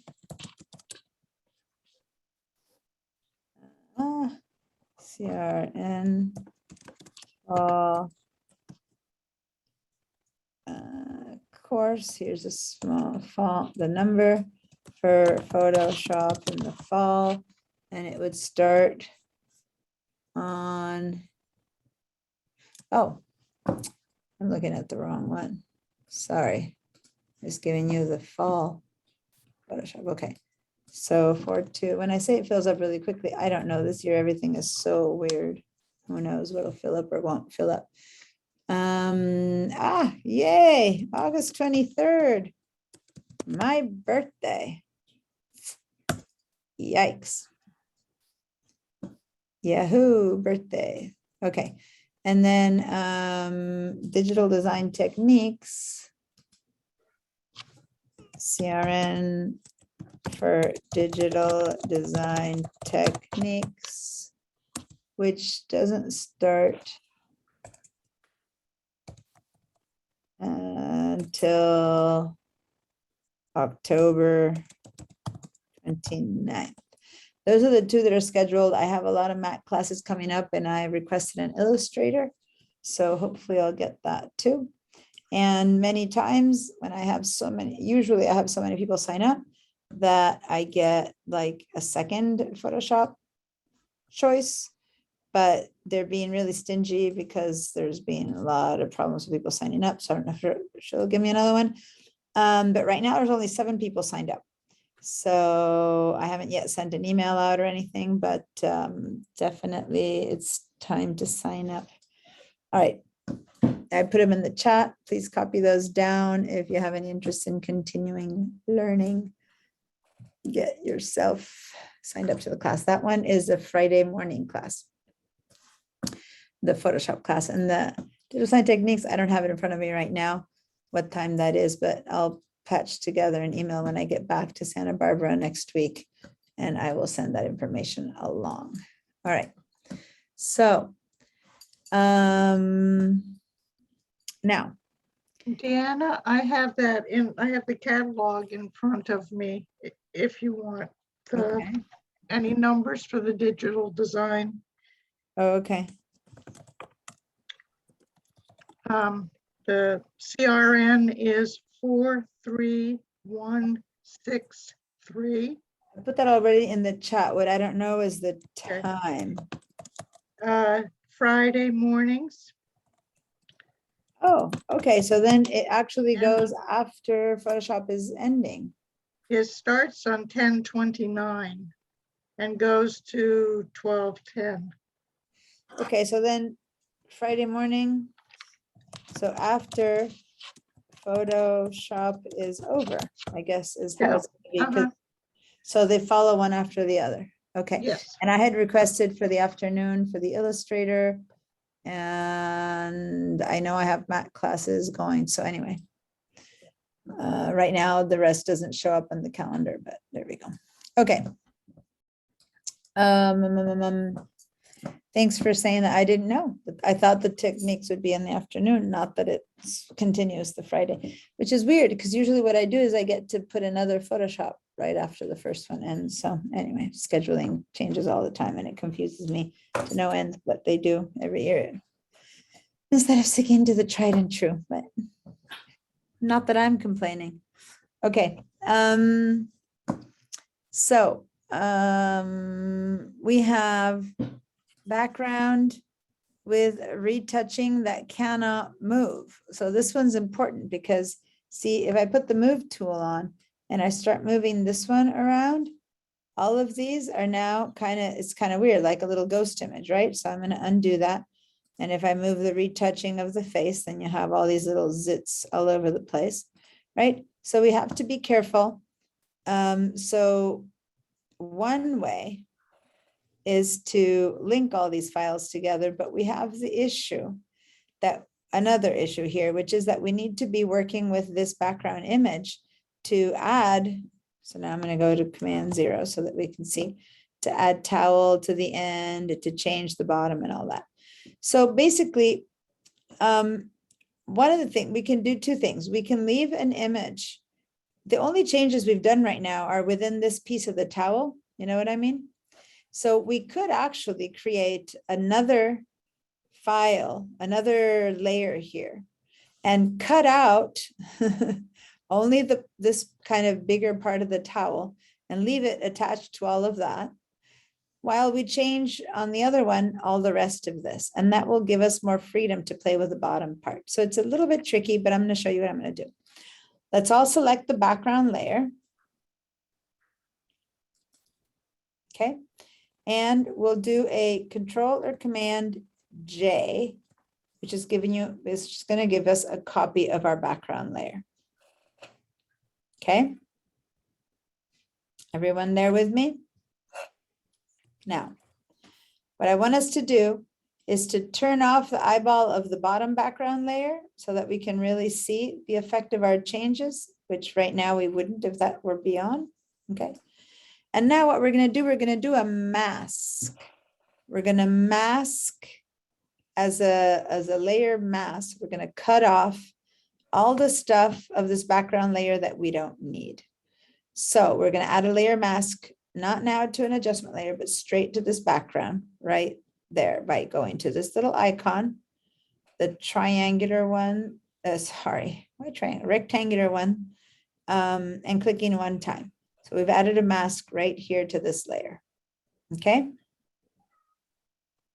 Now, let's grab a lasso tool. That'll be good enough. And we're going to kind of remember all our changes, turn them on and off again. You notice are inside of the towel area. So what we can do now, watch, I'm just going to start drawing a circle right around the yellow part of my towel, the main yellow part of my towel.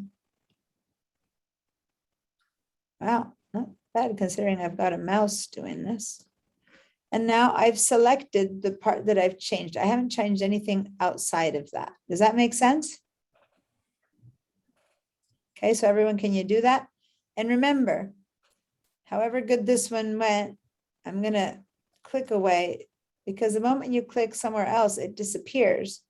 So say that you can't do that little thingy that I did that kind of worked out really well.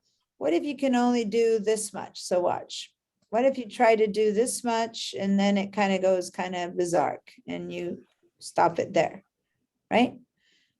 So then you can hold down your shift and add like this much to it.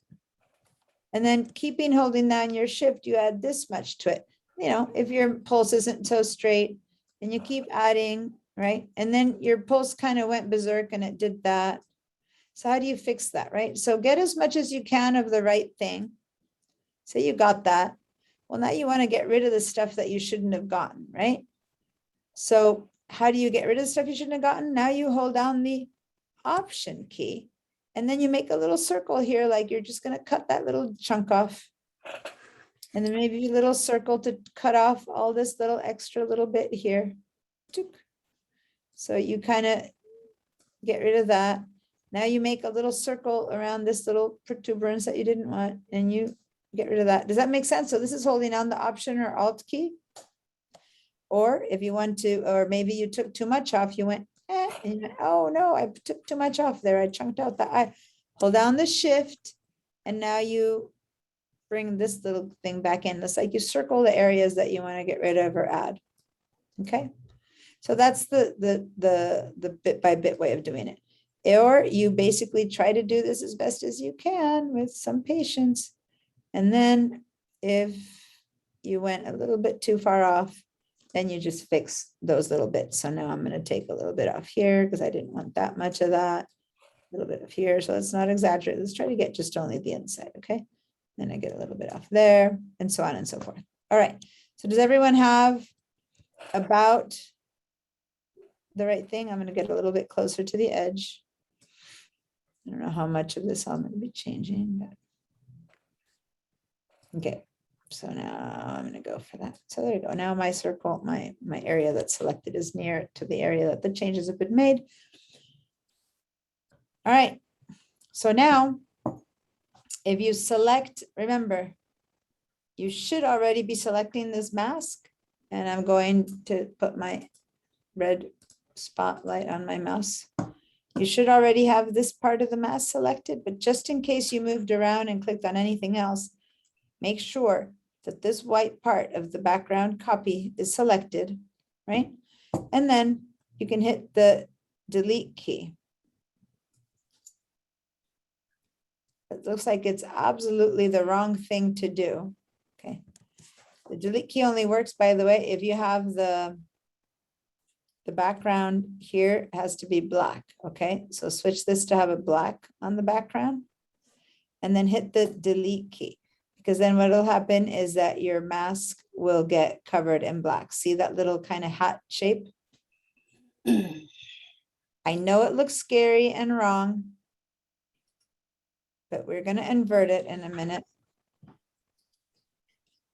Did everyone get this little weird kind of hole? No? Okay. So do you have black in your background color versus white? I have black as the foreground. All right. So then switch that. You want your Okay. your background. Then when you hit delete, that'll work. It'll fill with black. Did that work now, Peggy? Deanna, mine shows on the working area, but not on the baby. Well, then you already got it the way you should, because you'd want to see the baby and get rid of the rest. Is that what you mean?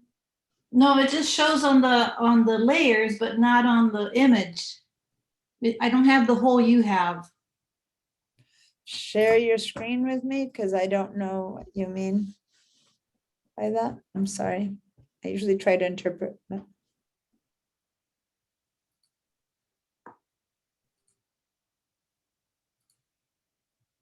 See, it's here, but not here. Oh, that's because you didn't turn off your bottom background. So I said, turn the bottom eyeball, oh, otherwise you okay, won't see all the right. effect. No, that's okay. That's why I had you turn it off, because otherwise you're still seeing the entire photo underneath, and that way it doesn't work. Got it. Thank you. You're welcome. Okay, anyone else who needs to share? Did it work for everyone else? I mean, it looks horrible, I know, but it's just that it's always easier to do what you've just selected and then to inverse your mask. So now we still have a selection here though. See that? Let's get rid of that selection. Control or Command D, or go up to select and deselect for those of you who prefer that. Get rid of your selection. And now we're going to invert this mask, something we've done many times. So what's the shortcut for that? Option or Alt, sorry, Command or Control I. That's the goal. That's what we wanted. Okay, Deanna, Yes. I got lost because I messed up other ways, other areas, and I was trying to get back and then I couldn't follow you.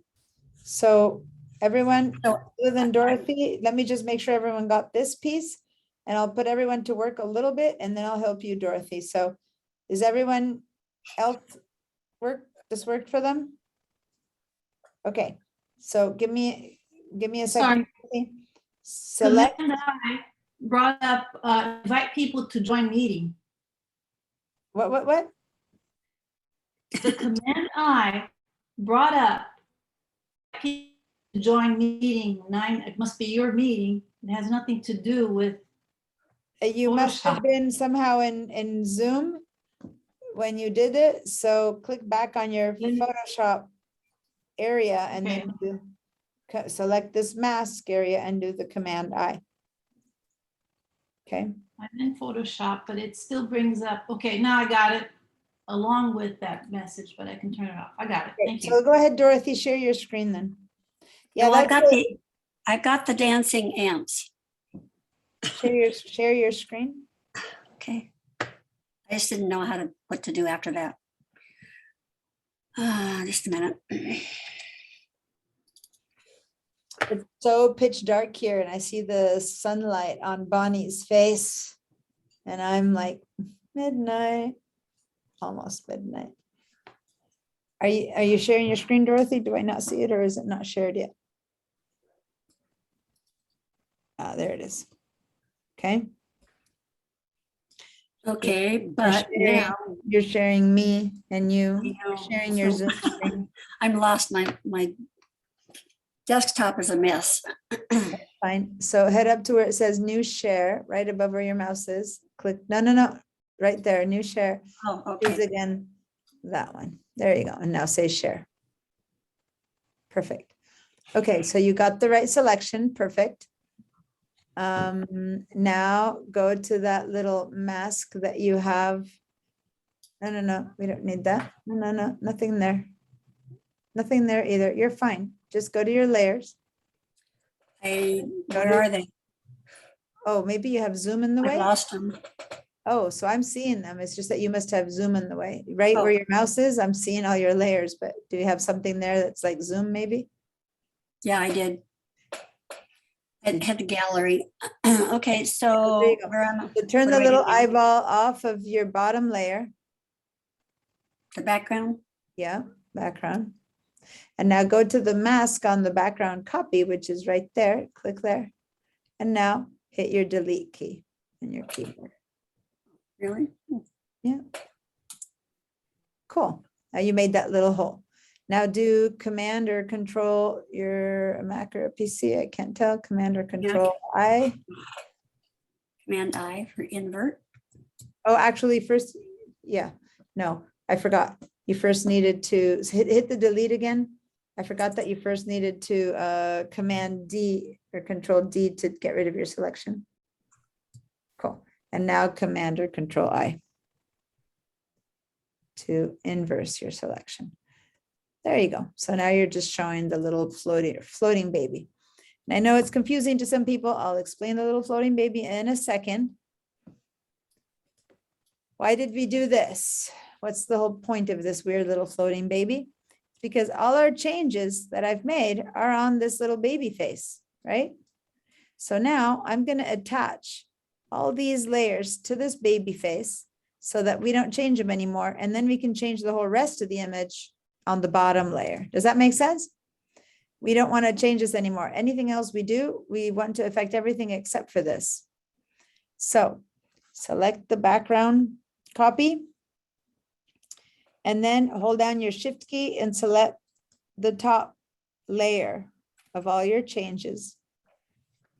And we're going to turn this into a little group by going down here to this folder and clicking on create a new group. And this is going to be face retouched or something like that. I don't know. And everything stays there. Now you can turn one eyeball on and off, and that's all your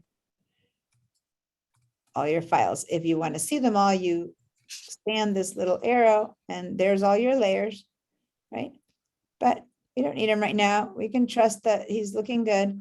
Now, when you turn on the bottom eyeball again, this, if you turn this guy off, is all the old file. And this is just the little face on top, which has been fixed. Does that make sense? Can you all see what happened? The top is a retouched face. It's sitting on top of the old unretouched face. So when we turn it off, we see the original one. Turn it on, we see with one little click, all the corrections. Now we can sit down here and try to correct all the other stuff, all the outside stuff on this one, yeah? Okay, So how do we select those again? So how so, do we get those layers in? Oh, I see. so select the background layer, hold down Shift, and then the topmost of all the ones that you've selected. And then everything in between will select. So you click on the bottom, Shift top. And then you sit and click on this little group right there, which is to create a new group, and then you'll end up with this, which is a little folder, which will say group 1 or something like that. You can double click and call it your retouched face or face retouched. If you need a hand with that, I can help you. You can share your screen. How's it going? Dorothy and Penelope, Got it. you're okay? Touch. All right.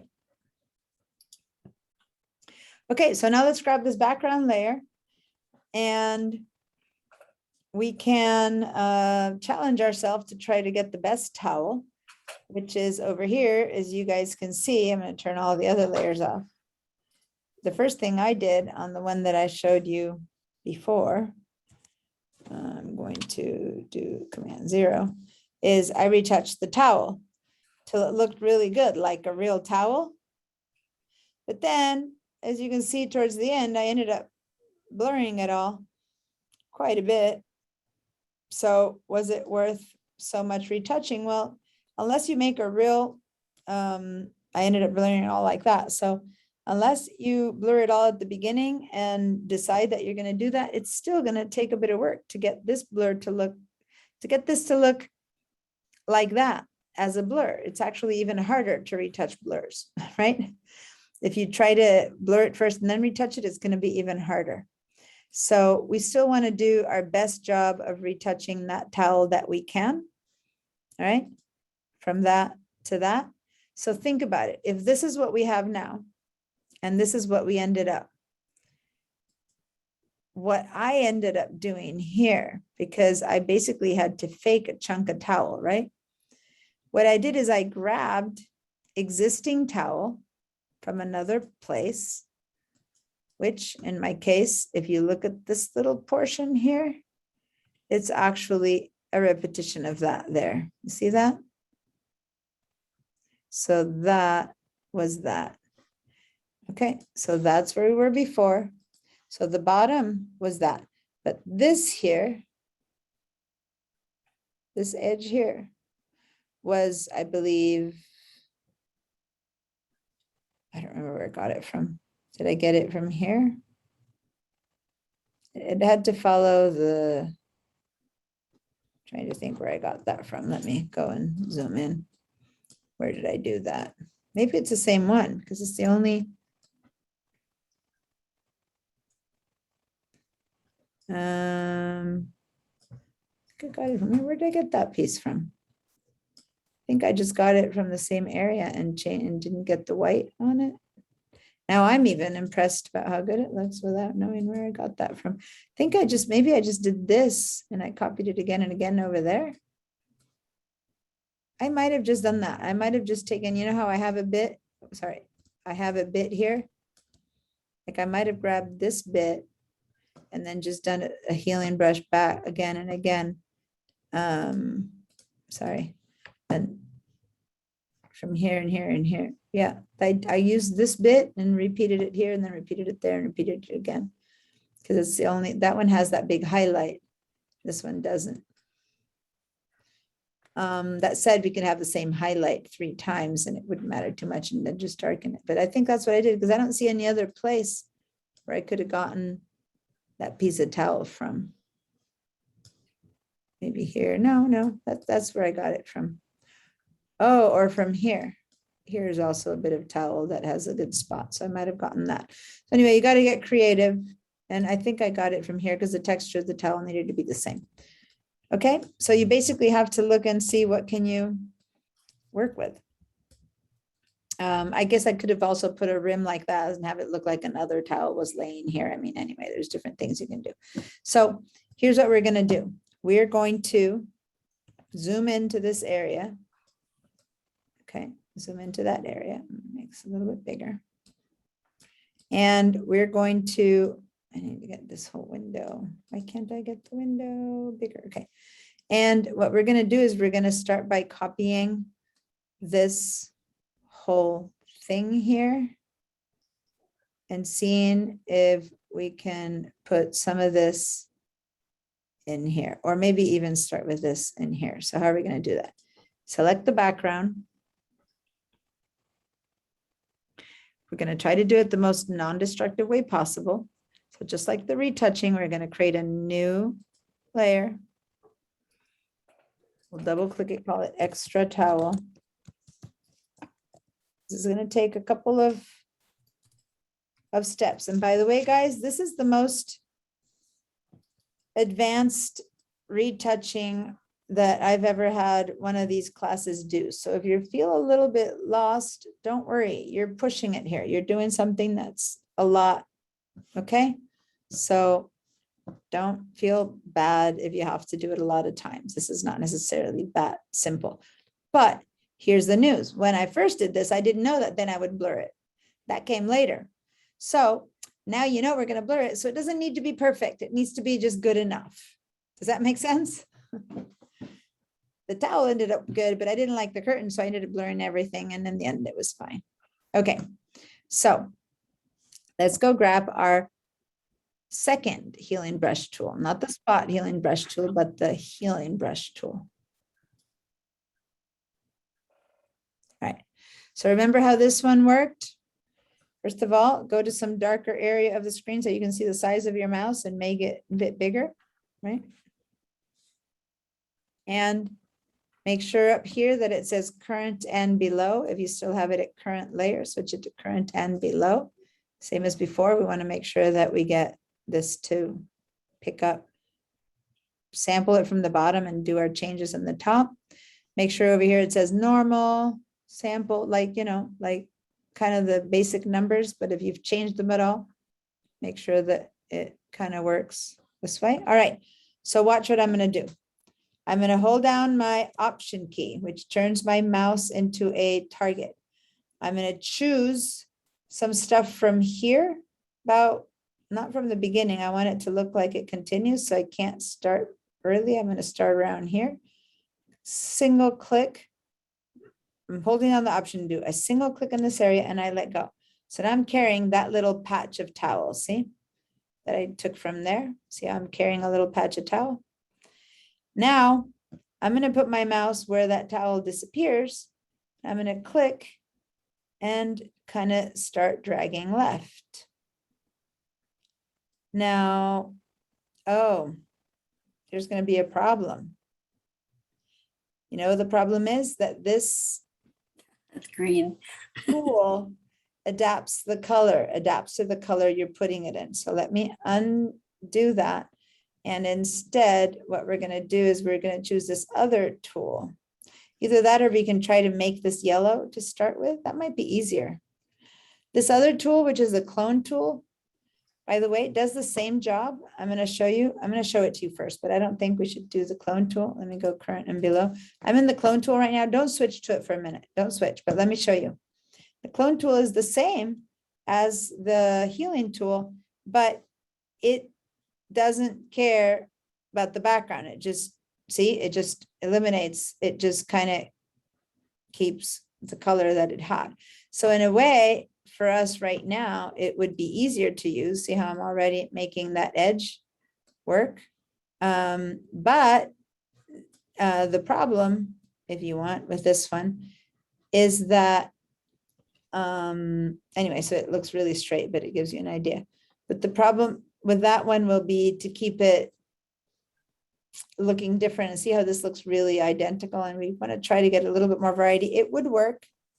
Let's first try that. It would work, but let's first try not to use the clone tool. Let's try to stay with the healing tool.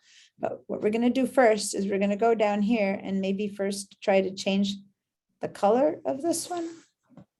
I don't know if it'll work to change the color of this one. Let's try. Hit the get a selection tool, which is your lasso tool, and do a general. I'm not sure. I think maybe the clone tool is better. Do a general selection around this green area. Or even better, get your quick selection tool. Now I'm wondering if it might be better off.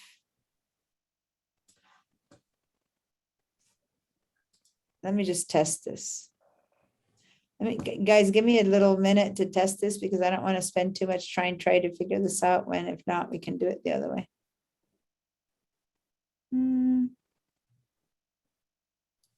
Let me just test and see if this makes sense, okay? Just trying to.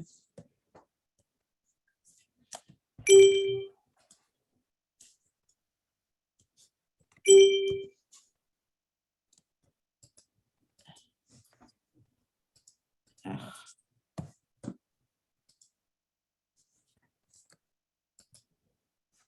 Why is this not letting me? I'm kind of stuck on a tool here. That was weird. Okay, let me try that again. About yay color, a bit lighter. I'm not sure if this was such a good idea. Okay.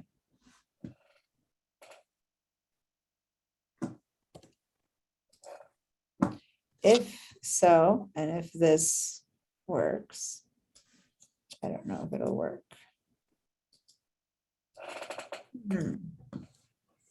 Let me. I'm testing this because I haven't tried a situation like this where does it consider the green or doesn't consider the yellow? Let me test it. It does work. I faked it into thinking that it was yellow. It works. I'm not sure that it's much better, but it works. So it's probably easier to go with the clone tool. This took 3 more steps. So I'm undoing what I just did and let's go with the clone tool. Okay, I had to test it. In the past, this wouldn't have been a good idea. I did this some years ago and I thought maybe with this tool it would be different. Okay, so guys, we're not going with the healing tool. Let's go with the clone tool. The clone tool will ignore the color. All right. Is everyone ready? You have the clone tool? All right, so here we go. Put your mouse over an area of this towel right there. Click. Make sure that you're on the extra towel still. Make sure that you change this to current and below because you had changed it for the healing tool, but I'm not sure if you changed it to in here in the clone tool. Same thing, current and below. And now let's click and drag and watch what we're going to do. When you drag, see that that X there? We did it last week. As I drag, if I end up hitting a spot, see how here it's copying from the bottom? See how it's below me? So it's making that straight line. We're going to have to fix that later, but I can try to keep going here and copying more of this towel. And now it's reached its limit. Why? Because now it's copying the original from the bottom and this is it. This is where that X is where the green used to start. Do you see what I mean? So now I have to copy as much as I can top and bottom. And now I have to let go of my mouse and start all over again. I have to now copy again, click from this area. And now I can put my mouse here again and start dragging again to get that edge to work. I'm going to end up with some stuff at the bottom that I'll need to fix. But that's okay.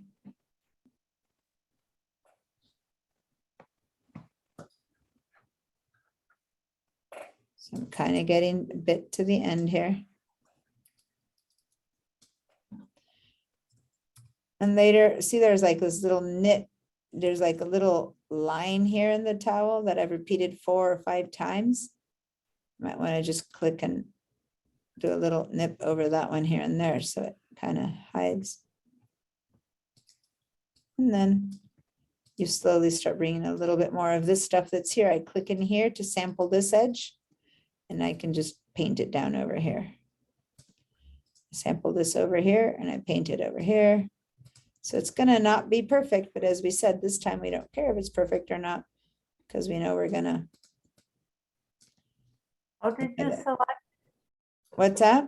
how did you sample the color? Go over here to some place that I want. Now I don't want edge, I want just general towel.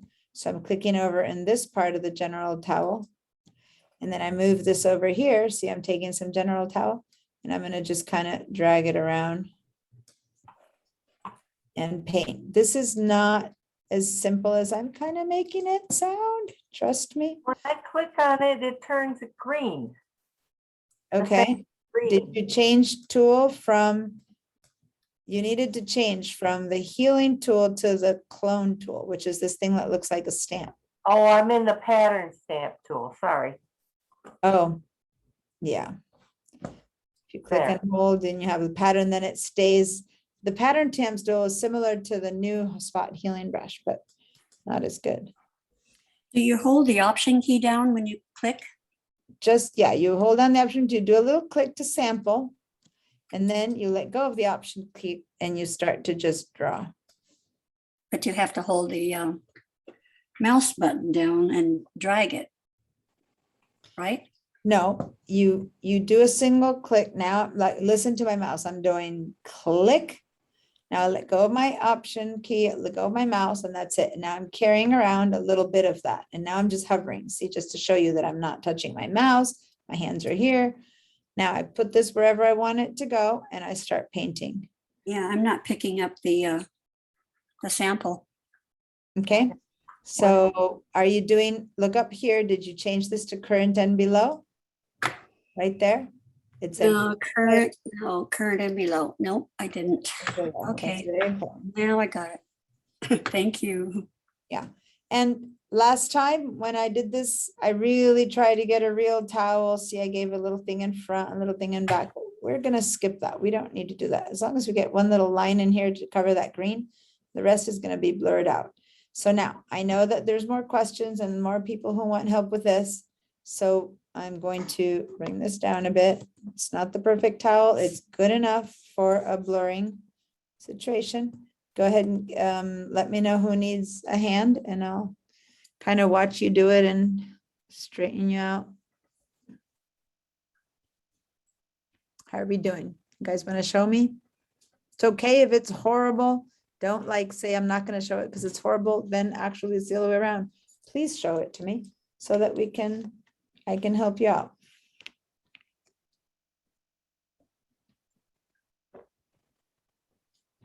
How do you keep the little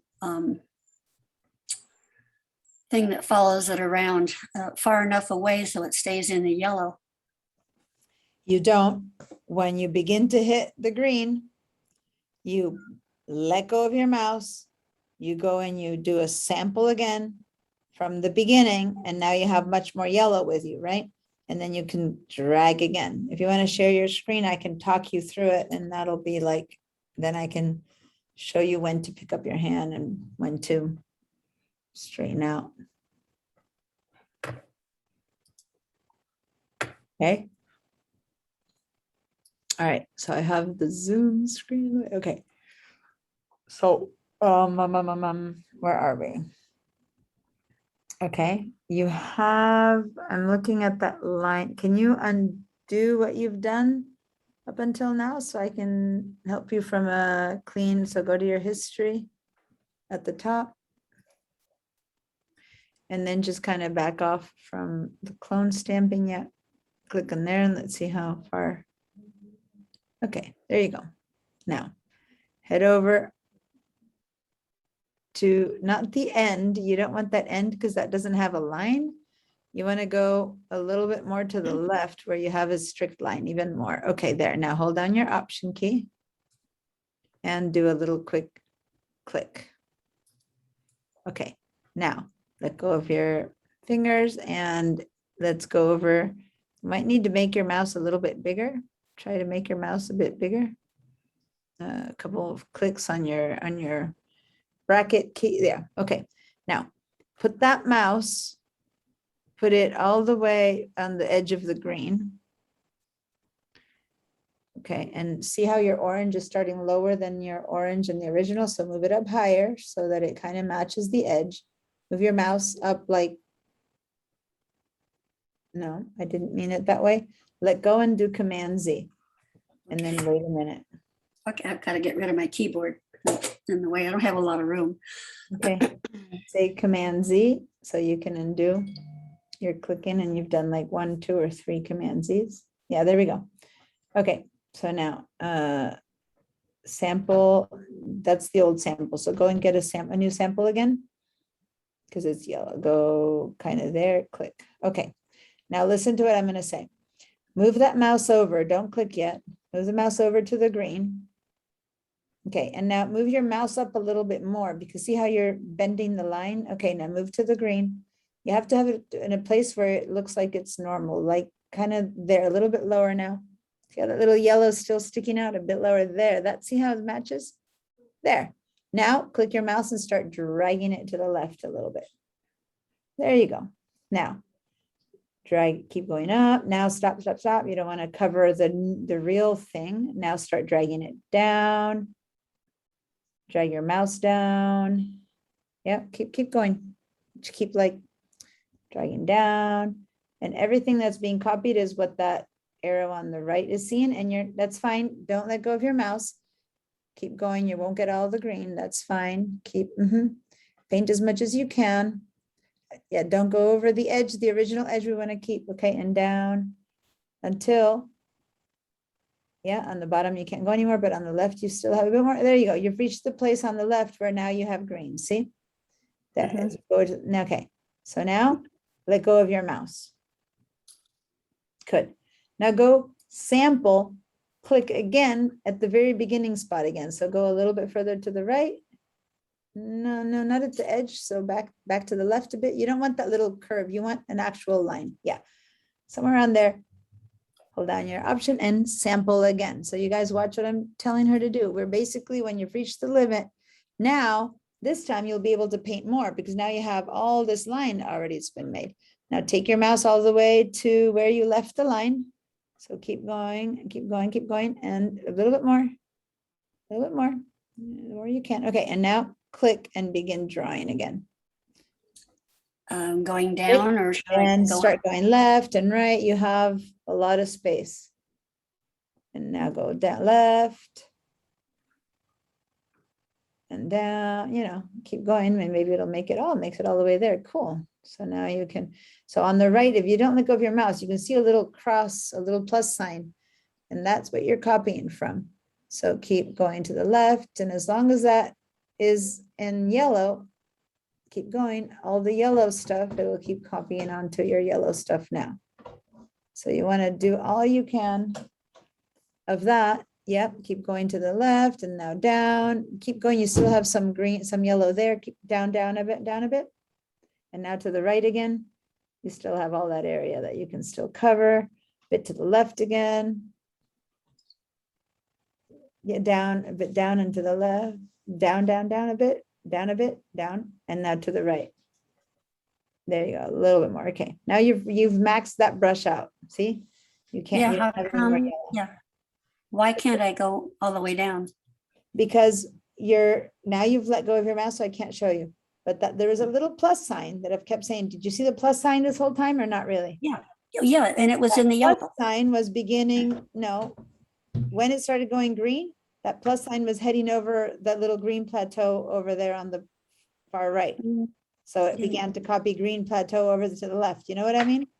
Yeah, so I can get all of this. So now you have to go ahead and copy a little bit more yellow. Right? Yeah. That until now. See how your yellow, your plus sign is copying. Right. Okay, so I can go Okay, get another. So now you have to go back. sample. Maybe you need to go back and sample some more yellow, but maybe you need to make a bit of a smaller mouse now or something.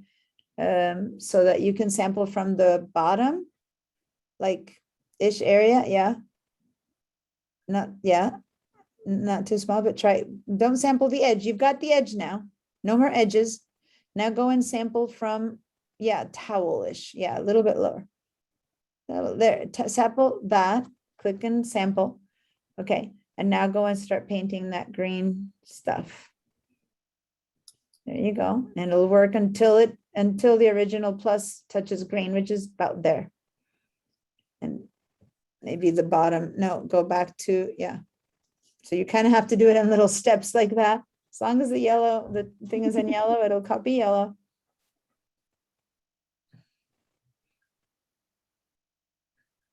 And I think you can still go to the bottom right. Oh, yeah, okay. You let go of your mouse. That's okay. As soon as you let go, now copy again a little bit from there, but you had that little tiny streak at the bottom of green that I thought you could still get rid of. Go a little bit lower again. Don't want to sample. Yeah, click there and then paint downwards and cover that little green line. And it's moving a little bit ahead of you, which is a little bit weird. No, Yeah, no, how do you keep it? you better leave it behind. It's better if you leave it behind. I No, know, you- how do you you- do that? So let go of your mouse and go sample something behind you. So sample there, click. Push and click. Good. Now you move your mouse forward first and find a little green spot. You have to go down, down, down into the grayish area. Yeah, and now click and start. Yeah, there you go. Keep moving to the left. See how you've left it behind you?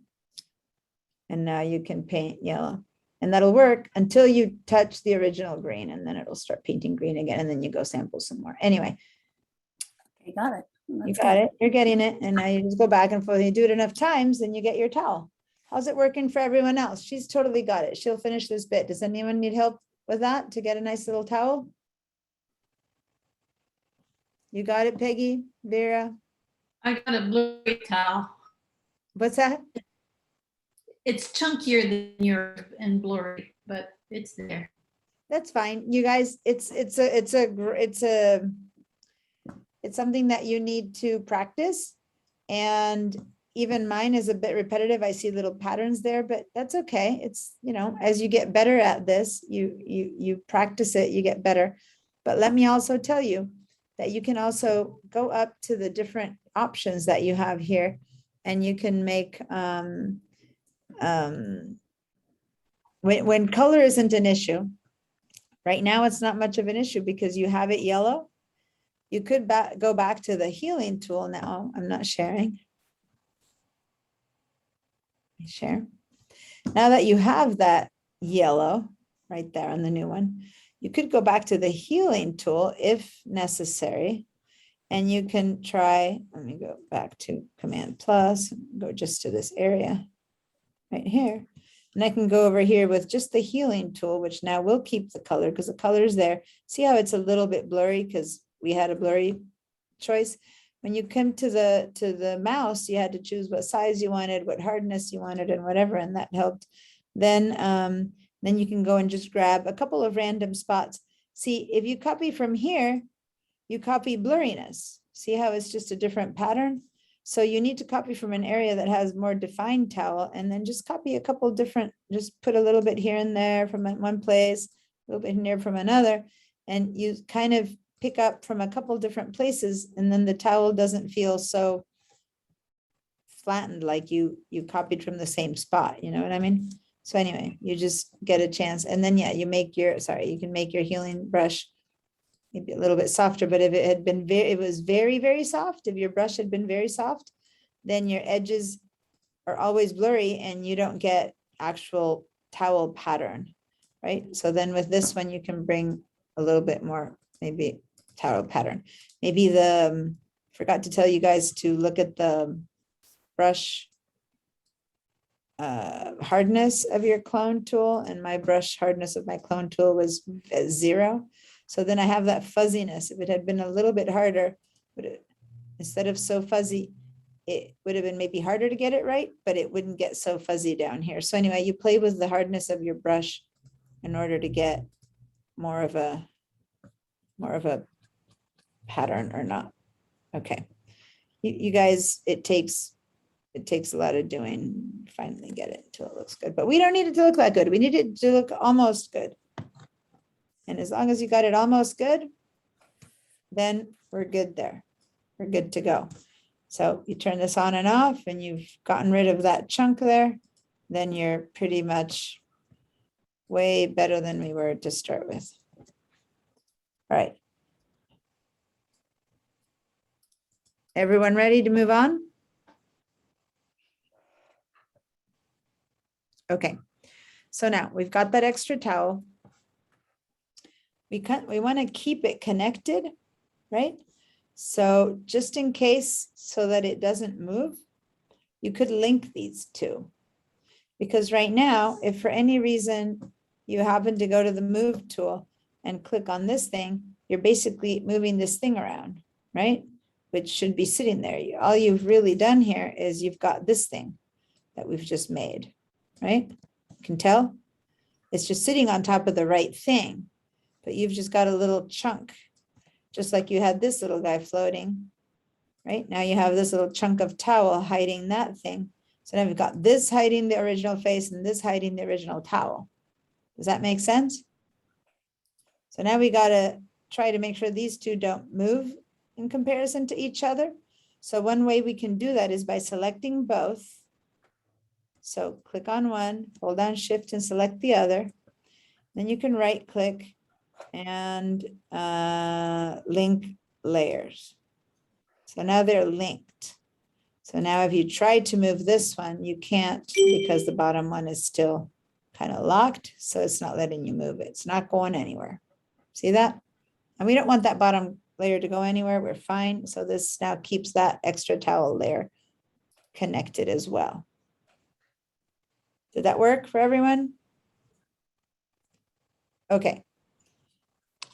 I'm going to save. I haven't saved for a while. You know how these things go. Command S, Control S for save. In my original one that I worked on some years ago when I created this exercise, I then went ahead and blurred with a gentle iris blur all around. And that's when I said, yeah, it looks better, but I hate this. And then I started working on that. So now I know that wasn't enough of a blur. So I think we should probably retouch the curtains first. Now, yeah. What did you click after you selected the two layers? What did you right click on to get the link? Right click. Scroll down, down, down, down, down. Keep scrolling because right now it's not. So go down or move your mouse down until it says link layers. Now it says unlink because Get any screen or anything. I don't get any choices. when you select one, hold down your Shift, select the other, then right click. You don't get these choices? Okay, and which one do we want? Now go down, down, down with your mouse so that it goes up and then it'll say link layers right there. No, I get layer from background, duplicate layers, export. Keep going down, keep going down. Those are the top ones, right? So you see these? Now see there's a little arrow down there. Put your mouse down there and it'll keep scrolling, scrolling, scrolling until you No, get to mine it. is white, not gray. Okay, so share your screen because now I don't know how to help. So let me turn this off. No, it's okay. I try and then after that I have to see. Yeah, well, It's fine. where are we here? Oh, you're trying to link the group. Okay. Look what you're trying to link. You're trying to link the group and the towel. So click away. Grab that towel, drag it above the background. So drag it, click on there. Click on that one, click. Yeah, and then there. Cool. Now select, hold Shift and select the background. Wait a minute. Shift and background. Just hold the Shift and then, yeah. And now right click No, just right click. Oh, now you have to select them again. Now click and shift and now right. No, right, stop. Okay, click away. Just click away. You're not clicking on, okay, now put your mouse over the gray. Oh, yes, now right click. Okay, now keep going down. She has to Uh, right click the tile retouch instead of background, because I have the same thing. Click away, click on the gray stuff, go up to the tile retouch and let's see, click on that right click. I'll right click. Yeah, but now you've only, no, now you've unclicked. You have to select both. So click, shift, click. Both need to be selected, shift and click again. Now go up to the tile retouch, Ah, right click. right click No, there. go up to the right click now, right click. Right there where your mouse is. Yeah, Ah. and layers. Okay. It's got it. up. It's up. Choice, no, middle, somewhere in the middle. Down, one, yeah, there, perfect. Link layers. Okay. There you go. That's fine. Sometimes it's hard to find stuff. So how did I do that again? You basically have to select both and then right click and link them. But you were trying to right click on the background and I didn't notice, but Joyce noticed because the one you want to link is the extra towel down to the background. So you have to right click on extra Okay. towel. Thank you. You're Go welcome. All right. I have Let's a quick go. question. Of course. Would you not want to link your group also? Like the changes on the face, you wouldn't Yeah, want to, you wouldn't want to could link too. that? You can link that one too, but I'm making the assumption that people won't like click. See, the layers aren't available when they're inside of the collapsed folder, so it's harder to click on a layer to mess with it. But yeah, you can click all, you can link all three. You can just go ahead and click and link all three and that'll be fine too. Just that, link them all like that. And And now when you click, they're all linked. If Um, you link all of them, could you go back to the face retouch and then expand it and Now all of them are some linked. of it? In the See, they're face? all linked now. All of them. So if you move one thing, everything moves. Some people see, I'm accustomed to never moving things and it's years and years of practice. I don't link layers anymore.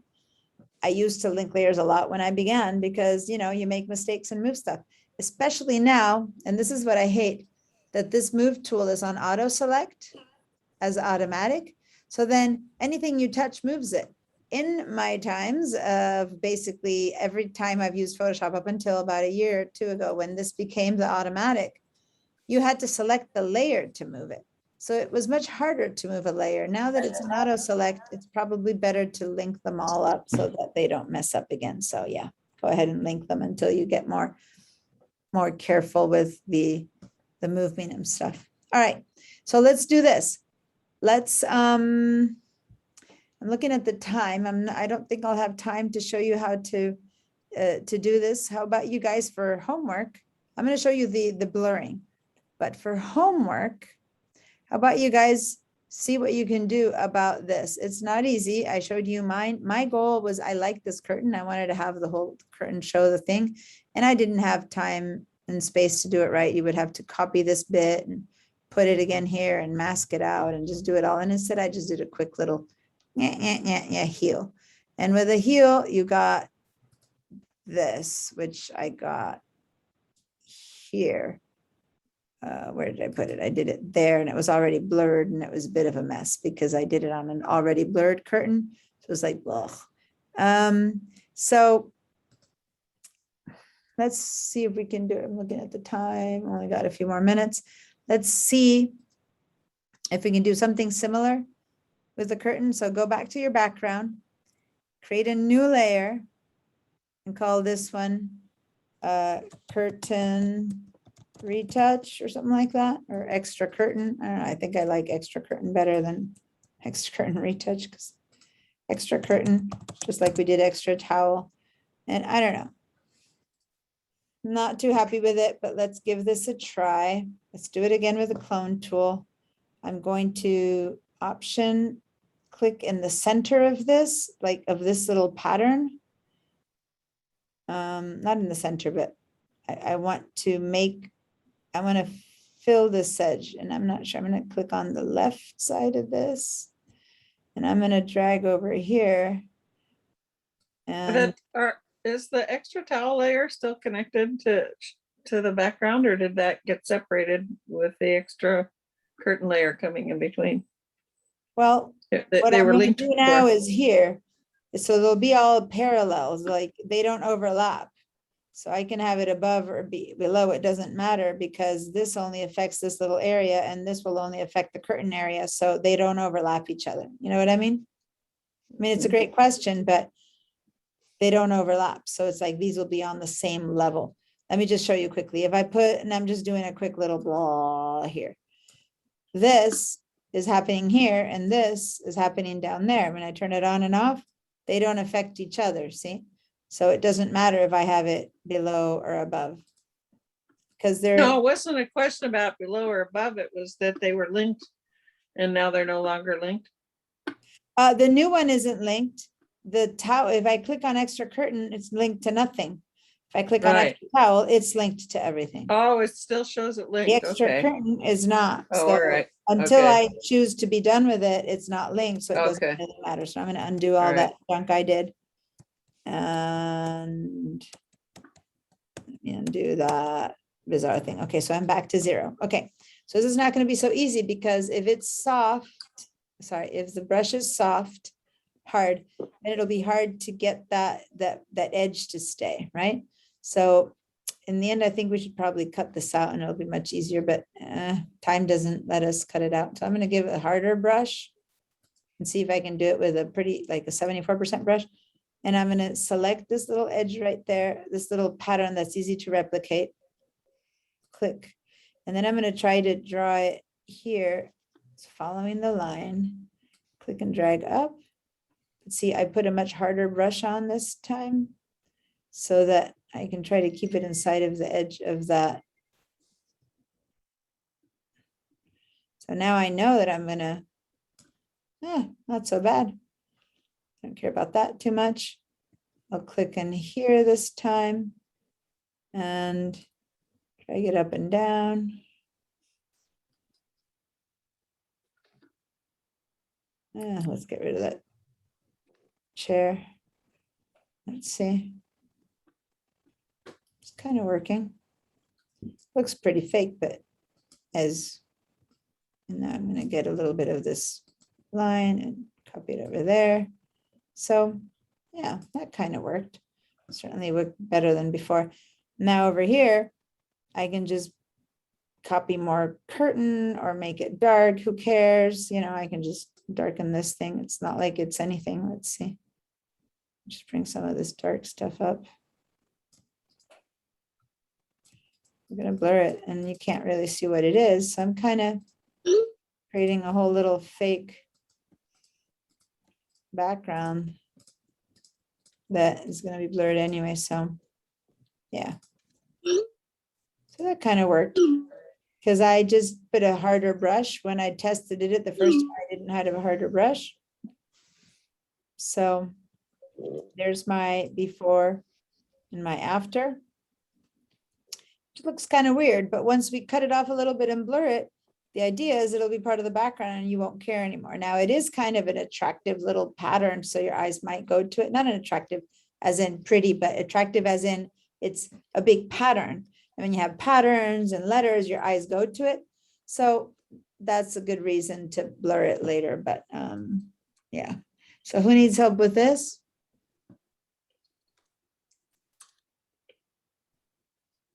Doesn't need to be perfect. We're going to blur it out. Just copy, just the whole goal is to hide that white, bright stuff.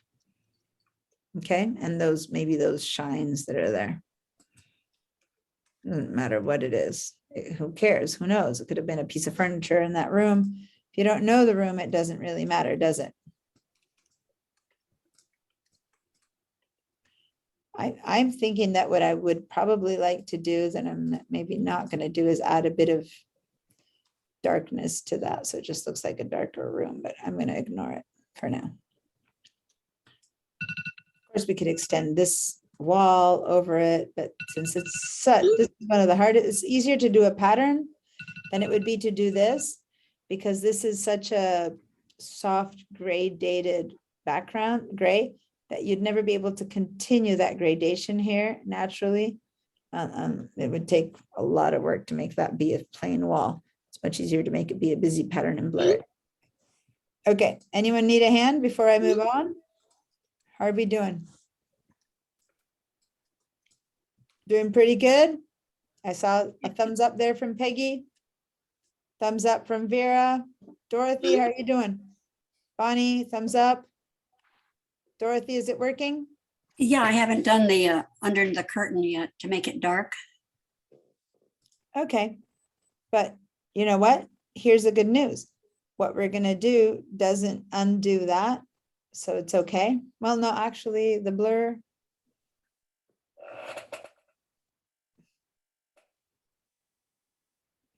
While we wait for you for a second, I want to try something out. I'm gonna save this. When I select in the stamping tool, what is the order of the click and the alt? You click and then you press the alt, or you alt and click? Give me a sec. You hold down the Alt and then you click. Okay, thank you. I'm testing something out. 1 second.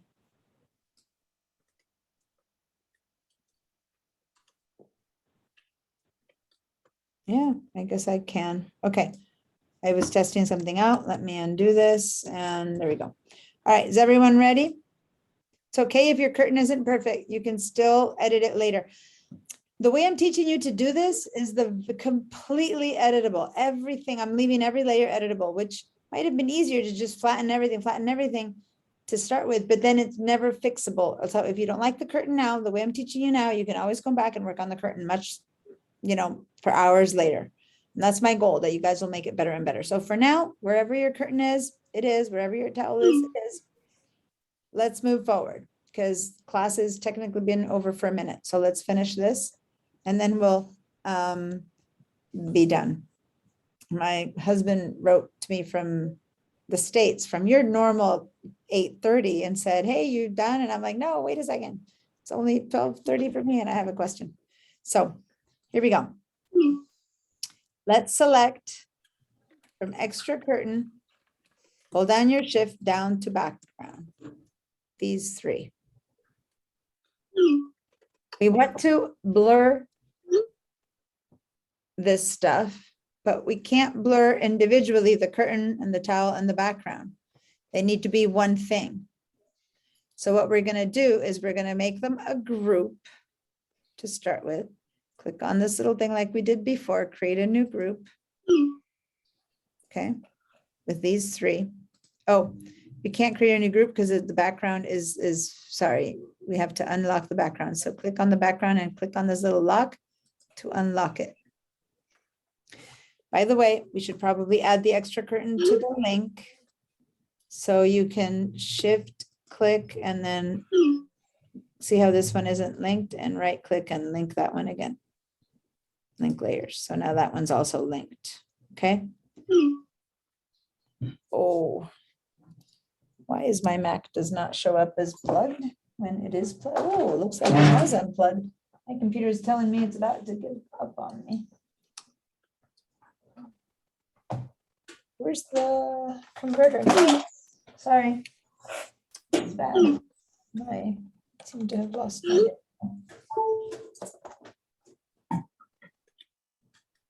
Okay. If you don't catch everything I'm going to say right now, follow it with the recording. I want to.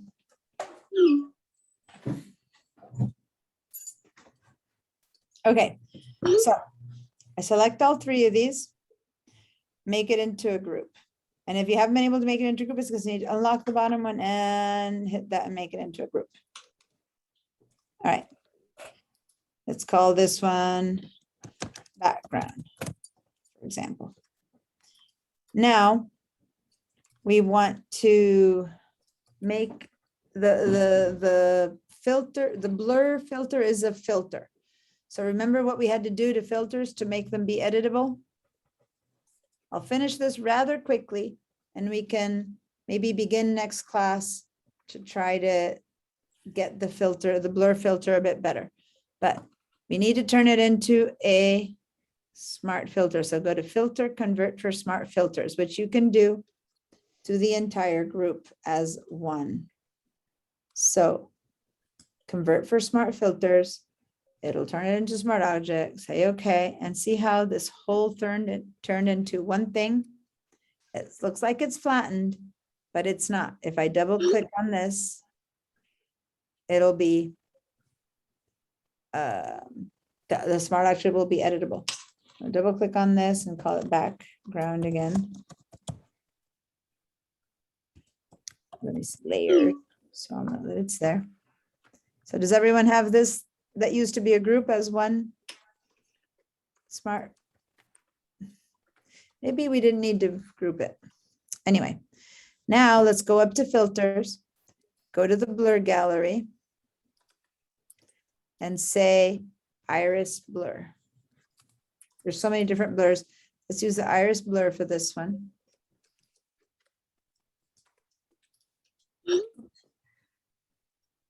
Where did you go?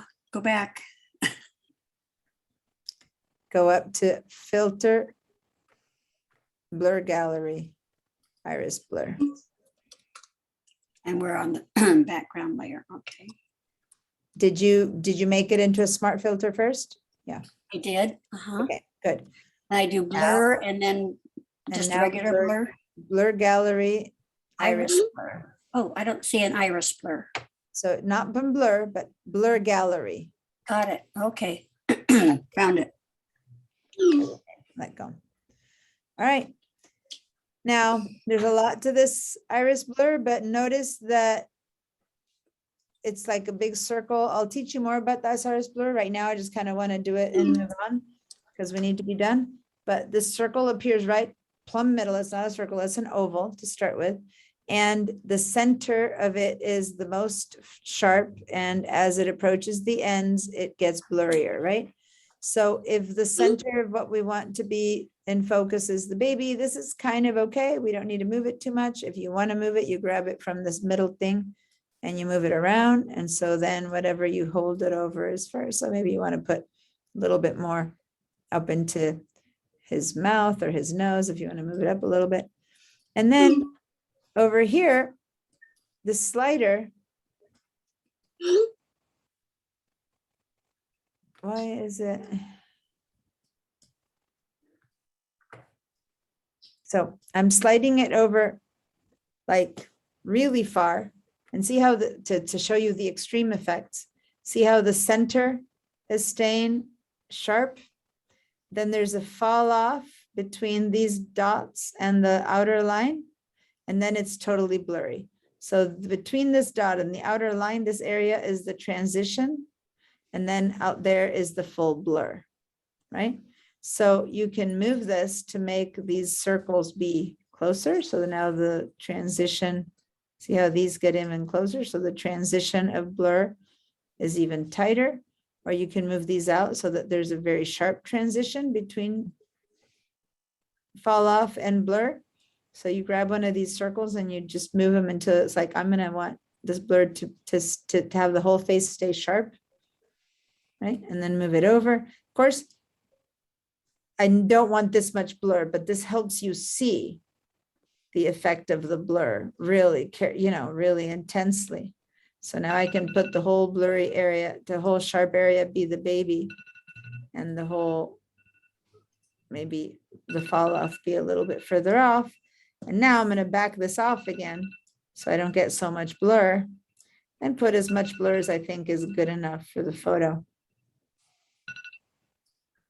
I don't have the inner dots that show up in your oval. You have to hover over it to have it like that. Yeah, no, I'm hovering.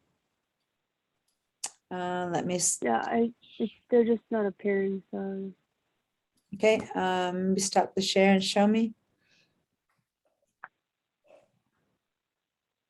You can change, we'll play more with it. We'll play more with the iris blur next class. I'll help you a little bit and then you guys can play with it. Okay, so select, click on that center point, that little center point. Oh, you move, Ooh. undo that. Click on that.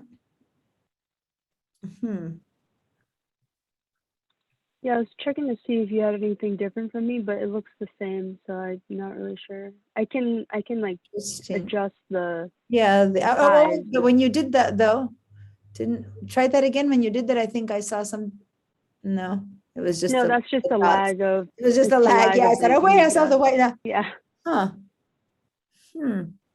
And up at the So top, not really that's how you adjust the yeah, I follow. mean, How weird. yeah, all of them feel the Um, same. So I was like, I think my computer's now frozen, so oh geez. Yeah, with sharing, you've got another, okay. I'm gonna stop your Yeah, share I make need- starter, but you have another ball there. Let me just quickly share mine a little bit and then we'll play more with the iris blur with all these blurs next week, but let me just share to finish this off.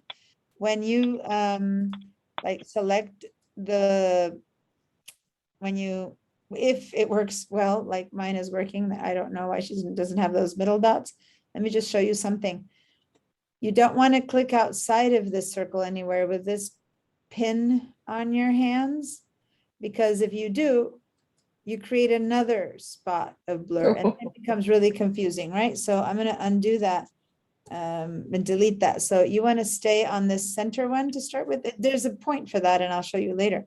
But right now, instead of going over here to change your blur amounts right there, you could also see this center, this line here, you can just grab it there and bring it down, move it up. So you can stay over here instead of having to go way over there for the amount of blur that you want. Anyway, let's just choose a blur amount that you feel comfy with, that's not too fake. And that helps you, you know, kind of see what you think is good enough, which right now I'm going to say that's good enough. And then we'll choose if we want more or less later. Notice that whatever mistakes you might have made on the towel now don't look so obvious, nor does the curtain, except for the fact that you're looking for them and you know you did them. But if someone who doesn't know probably won't notice, let's just all choose a spot to say, okay, up here at the top, we can, it's all completely editable is the point I'm trying to make. And you can come back and if you don't like it, you can fix it. You can continue working on the curtain. You can continue working on the filter.